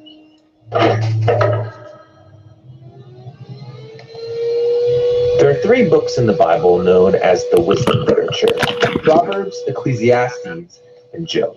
The first, Proverbs, showed us that God is wise and just. Yeah, we learned that God has ordered the world so that it's fair. The righteous are rewarded, the wicked are punished. In other words, you get what you deserve. But then we meet Ecclesiastes, who observes, well, people don't always get what they deserve. Yeah, he said the world isn't always fair, that life is unpredictable and hard to comprehend, just like smoke. And this makes you wonder, okay, well, is God wise and just? Exactly. And so it's that question that is being explored in the final book of wisdom, Job. All right, let's dive in. So Job begins with a strange story that takes place up in the heavens, which are described something like a heavenly command center. So God is there with these angelic creatures called the sons of God, and they're all there reporting for duty. And God points out this guy Job, his servant, showing how righteous and good he is. And then one of these angelic creatures approaches. He's referred to in Hebrew as the Satan. The Satan? Who's this? Well, this word is actually a title, which literally means the one who is opposed. So out of this whole crew, he is the one questioning how God is running the world. And he proposes that Job might not actually love God, that he's only a good person because God rewards him. If God were to take away all of the good things he gave to Job, then we would see his true colors. So he thinks Job is just working the system? That's exactly right. Maybe he's obeying just to get what he wants. So God agrees to this experiment and allows the Satan to inflict suffering on Job. And Job loses everyone and everything that he cares about. It is devastating. And remember, he deserves none of this. God himself said so. The remarkable thing is that in the midst of all this suffering, Job still praises God. At least for chapters 1 and 2. But then in chapter 3, we find out how he's really feeling inside. He unleashes this poem that reveals this devastation. It's a long, elaborate curse on the day that he was born. After this, some of Job's friends come to visit him to offer their help. And all of them are like, Job, you must have done something horribly wrong to deserve this. After all, we know God is just, and we know the world is ordered by God's justice and fairness, so you must be getting what you deserve. And for the next 34 chapters, the friends and Job go back and forth in very dense Hebrew poetry. His friends keep speculating about why God might have sent such suffering, and they even start making up lists of hypothetical sins that Job must have committed. But after each accusation, Job defends his innocence. And Job is innocent. He is. He's also on an emotional roller coaster. At some moments, he's very confident that God is still wise and just. Yeah, in other moments, he's doubting God's goodness. He even comes to accuse God of being reckless, unfair, and corrupt. So by the end of the dialogue, Job demands that God come and explain himself in person, and God does so. He comes in the form of a great storm cloud. Now, God doesn't give Job a direct answer. He doesn't tell Job about the conversation with the Satan. Yeah, he does something very different. He takes Job on a virtual tour of the universe. He shows Job how grand the world is, and he asks him if he's even capable of running it or understanding it, just for a day. He shows Job how much detail there is in the world, things that we might see every day, but really don't understand at all. But God does. He knows it all intimately. He pays attention to the beauty and operations of the universe in ways that we haven't even imagined and in places that we will never see. Then to conclude, God shows Job two wondrous beasts and brags about how great they are. Yeah, they are dangerous. I mean, they would kill you without even thinking about it. And God says they're not evil. They're actually a part of his good world. And then that's it. That's God's whole defense. It's kind of weird. I mean, what was this all about? It seemed to be this. From Job's point of view, it looks like God is not just. But God's perspective is infinitely bigger. He's dynamically interacting with a whole universe of complexity when he makes decisions. And this is what God calls his wisdom. So Job asking God to defend himself is actually kind of absurd. He couldn't comprehend this kind of complexity even if he wanted to. So where does this leave us? Well, it leaves Job in a place of humility. He never learned why he suffered, and yet he's able to live in peace and in the fear of the Lord. But that's not where the book ends, because after this, God restores to Job double everything he had lost. And this, again, is surprising. I mean, is this a reward? Is God saying, congratulations, Job, you passed this elaborate test? No, I mean, the whole book just made the point that Job losing everything was not a punishment, and so now getting it back isn't a reward. So why does he get it back? Well, apparently, God, in his wisdom, decided to give Job a gift. We don't know why. But what we do know is that Job is now the kind of person who, no matter what comes, good or bad, he can trust God's wisdom. And that's the book of Job and the end of our wisdom series. These biblical books of wisdom are amazing. Each one offers a unique perspective on the good life, and you need to hear all of them together as you learn to live with wisdom and in the fear of the Lord. All right. So, what do you think? Well, first of all, one little thing, they're missing out so much when they don't go into the actual book of wisdom, the Wisdom of Solomon. That is something that I'm so sad to see most Protestants missing out on. I'm not one of them. Oh, I know, and because good else. I'd almost hesitate to call myself a Protestant these days, anyway. I know, right? Weird. That. Well, come on home. Now, anyway, I ain't swimming the Tiber anytime soon. It's not that tough. It's not that bad. Hey, really hey, that bad. mutual respect is moving mountains, thinking that I came from a hardcore fundamentalist, King James only as Baptist background. That is an accomplishment in itself. Anyway, right. Another thing that stood out to me that I hadn't I know I thought of before, but it really stood out to me in their description was when he talks about Job's friends. Who are saying, oh, well, there must be a reason, right? You must have done something wrong We hear that all the time, don't we? And God was especially scathing towards them. He wouldn't even hear their apologies or anything like that. He's like, talk to Job and he'll talk to me for you. Yeah. Yeah, like, no, it's, suffering is not, and I think that's also important to take away from this, right? It's suffering, it doesn't always have a purpose, right? A purpose that we can know, that we're even capable of knowing. I'm glad that you put that qualifier at the end. Right. So maybe there's a purpose, right? So maybe something is something good is gonna come out of it ultimately. Maybe God has some reason for it. Maybe. But even then, maybe not in the way that we would understand that, right? And that's okay though, right? So this is part of this is to show that suffering that we can't understand, we can still endure, and we can still even take as a gift in a sense, or if not, offer it as a sacrifice. Well, I think in the New Testament it's very clear that all things work to the good of those who love Christ Jesus, and in light of that, we can see that no matter what befalls us, it's the best path, and it will. I mean, that's not necessarily an affirmation of our current attitude or current choices. Sometimes the best path is correcting you. But what we can do is we can trust God, knowing that it is the best path, even when we do need correction, even when we're wrong and we need to be shown in the most painful of ways, that we can trust him because he has our best interest in mind, because his glory is our best interest, all in all. Yeah, no, especially if you believe in universal salvation. Oh, well, I don't, but I know. I'm the only one on this channel who does it. Weird. Anyway, no, there's a few others. Daniel's one of them. Fine, this is a handful. And you want to be all special. Oh no, right? I want to be special by aligning myself with the age-old tradition of the church.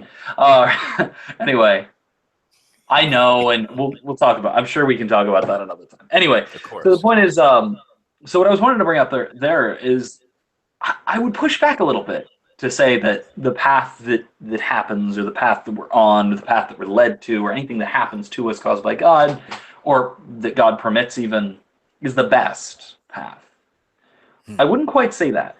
Right? I wouldn't necessarily say that anything that happens is the best thing that could happen, right? Or even that God arranges it such that it'll turn out to be the best possible outcome. I wouldn't even say that.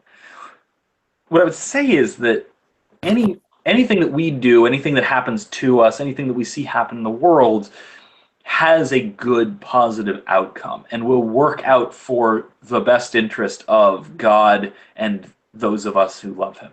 Right. So you're taking the universal economy into account and not reducing it to the individual, and I appreciate that. I can understand. Sort of. When I say the best possible path, what I mean is something that we will all affirm from eternity. Okay, sure, yeah, I think I can get on. I can get on board with that. I mean, my main concern is to avoid the kind of Leibnizian best of all possible worlds thing, which has all sorts of issues, all sorts of philosophical and theological issues. On top of that, the self-centered nature of that perspective as well. Yeah, and I mean, even taking it into account of best of all possible worlds for all beings, even then it kind of discounts agency, and it discounts the importance of any given event. Like, any given event can have wide-ranging consequences, even negative consequences, but the important thing to remember is that those negative consequences, such as they are going to be turned around for the best. So, okay, as we're drawing to a close, what would your summation of the truth of the book of Job, the message of the book of Job, and the practical application of the book of Job, what would you take away from that? Okay, let's see. I think the biggest takeaway is how to suffer in relation to God. And that it's not, and that suffering is, well, first of all, not intrinsically a bad thing, I mean, it's unpleasant, and unpleasantness, we would prefer not to have unpleasantness happen to us. But Of course, that's why it's suffering. right, exactly. But that it's not ultimately evil or destructive, and that we can deal with it in relation to God. And that's, I think, again, this part goes way beyond the mere lesson of the Book of Job, but I think that you can also take away from it if you develop it enough and add other wisdom literature and the books of the New Testament. You can argue that handing it over to God, that trusting in God through the suffering is the only way to deal with suffering. And the only way that it won't consume you with trying to figure out why or trying to get around it or anything like that. It's something that's not going to be self-destructive. That offering it up to God, which is a phrase I keep going back to because I think it's just critically important there, that's the way to deal with suffering, right? And that's what solves the emotional problem of suffering, at least. The logical problem of evil, you can fix that with all sorts of little things. But the emotional problem, it's still rough. And I think that's the way to solve it. And the Book of Job gets us a long way towards that. Yeah, I would very much agree, and I don't know if it's a historical narrative or if it's along Aesop's fables, one of those moralistic tales. I've always taken it as history, and really, to be honest with you, I still kind of do, but I don't think it matters. I don't exactly. I don't think it matters. I think the truth that it intends to convey is universal and it's easily understood. And I think the point is God is just, man is limited, we have opposition, and how this all plays out might not work according to our assumptions, our expectations, or our desires, but it is the perseverance through these things, how we rise to that occasion, and our reaction in the midst of that duress that defines us as people and actually makes us into who we are meant to be. I think Job, very similar to Israel, from which he got his name, wrestled with God. And I think over and over again, we see in Scripture, this is something that God loves. And we see it culminating in the book of Revelation, where the one church that receives the harshest condemnation is the one that doesn't have any passion. Laodicea, their love's gone cold. The ones that receive the highest commendation are the ones that are fervent. Even the one that was accused of, being a little too brutal and the keeping out the Nicolaitans. The fact is that he'd rather have that than have apathy, than have that lackluster, I don't care type attitude. I'm just going through the motions. This is what we see with the Pharisees. The Pharisees didn't have a lot of passion to their religion, but they had a lot of definitive rules and regulations that gave them power and a sense of significance that went beyond this more visceral approach to religion. And I think that the people that God loves the best, Job, Daniel, Israel, Abraham, all the way, you look all throughout it, it's always those guys that just have a big hairy set of balls that they're gonna do it, Well, even if they're I think there's a divide there too that you can look at, going right from the New Testament. You've got there's ways of being that, right? The way you're talking about, like what really strikes to how you're talking about is the Pauline way, right? Okay, well, let me make my point. Name the two most influential apostles. Peter and Paul. And what do they share in common?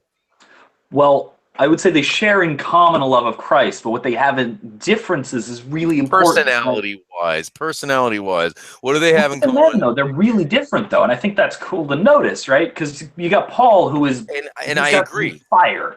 He's absolute fire, and you got Peter, who's the rock, who is steady and is continuing along, but he's passionate, obviously, but passionate in a different sort of a way. I agree. What I'm trying to say is that the things that they have in common, they have a lot of differences, and that's why I use these two, because they are the two most influential of all of his apostles. And the fact is they had so many differences, but the one thing that they had in common was zeal. They were full of fire for Christ, and that's what he loves. That's the thing he loves the most, is when someone's emotionally involved. Where this is my biggest problem with Stoicism, and why I think it's slightly misguided. I'm a rather stoic person myself, but Stoicism as a philosophy tends to try to rob the life out of the moment, and that's the one thing that I want to avoid. I would say only if you're doing it wrong. And again, I don't want to get into too much of that now because I just taught it like yesterday. And two, I'm probably going to talk about it in a video on my own channel soon because I gotta. But I definitely see where you're coming from, you know. And I think look, the discussion we're having is I'm very Petrine in my manner and my devotion. Oh, me too. I got a foot-shaped mouth, obviously. Yeah, I am very steady and systematic, and I care for the details, and I want this closeness that comes with knowing all about what you're looking at. In this case, God. Whereas if you look at otherwise, the Pauline way is you want to yell about it, right? Yeah. And that's the other side of the coin, and that's how you're Pauline relatively, and that's how me and Erica are. She's definitely she's in the other room, and she'll probably yell to confirm this. She's definitely, unless she's got headphones on, that happens. But she's definitely she's the Paul of the relationship. If that's not heretical enough, I don't know. But you get the point, right? And I think these different ways of being passionate and these different ways of taking our faith seriously are really complement each other. And just in quick passing, then we can. I wish that we would have talked about this a little more without all the rabbit trails. But the depression thing. This is why I put depression in the category of sin. You know, because depression is an indulging in that negativity. It's embracing that downward spiral that takes you away from the feeling, that takes you away from being engaged with life and vibrant. And you know, I believe that God created us to be emotionally involved with every moment of life. And when we choose, and it is a choice, I will die on that hill. It is a choice. It is a choice under duress, no doubt about it. But it is a choice. And when you choose to embrace that downward spiral and let go of your heart, of what really matters, of that fire of life, what you're basically saying is God's not good enough. Yeah, and I was just going to bring this up. Man,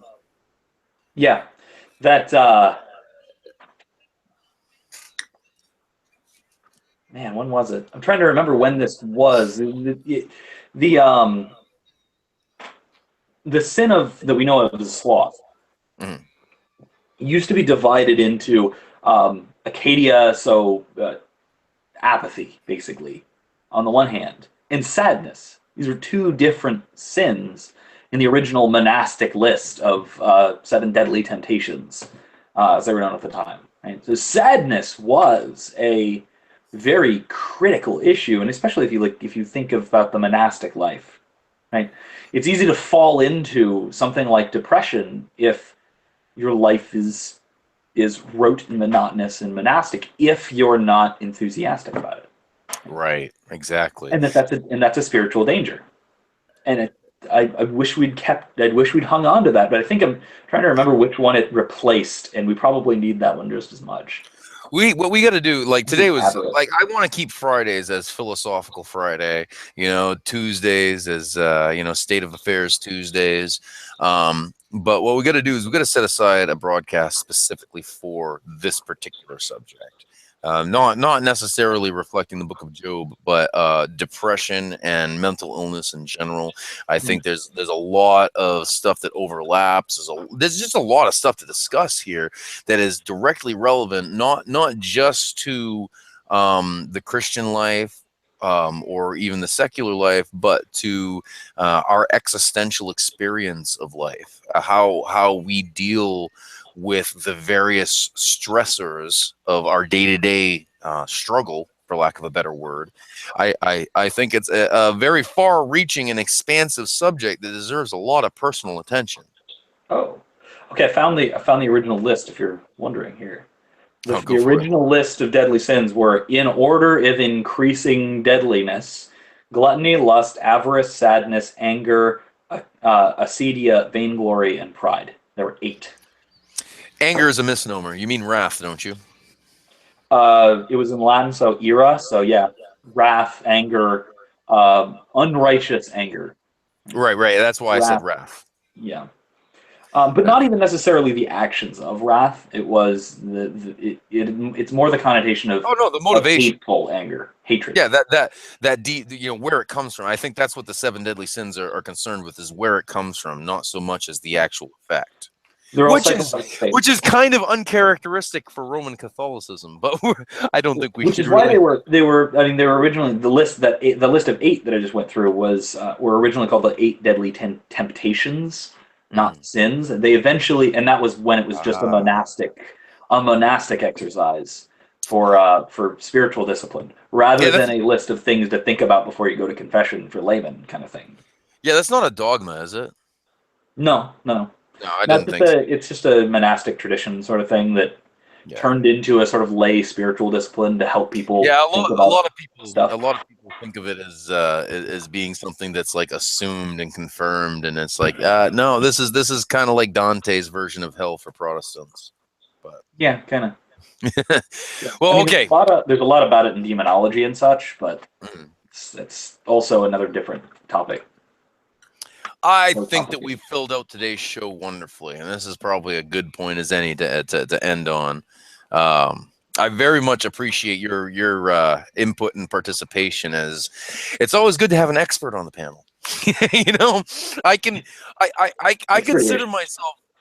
consider myself rather authoritative in some things that I talk about, just because of the sheer level of study that I put into it. I'm not a slouch. When I'm interested in something, I really tackle it, and I feel that the rigor with which I approach my studies is greater than your average college student. I really it becomes a point of contention between me and Michelle when I'm spending all this time reading, all this time with our debates, all this time talking and stuff, and it's like I don't use Facebook like the rest of you guys use Facebook. It's school from sun up to sundown. That's all it is for me, is all school.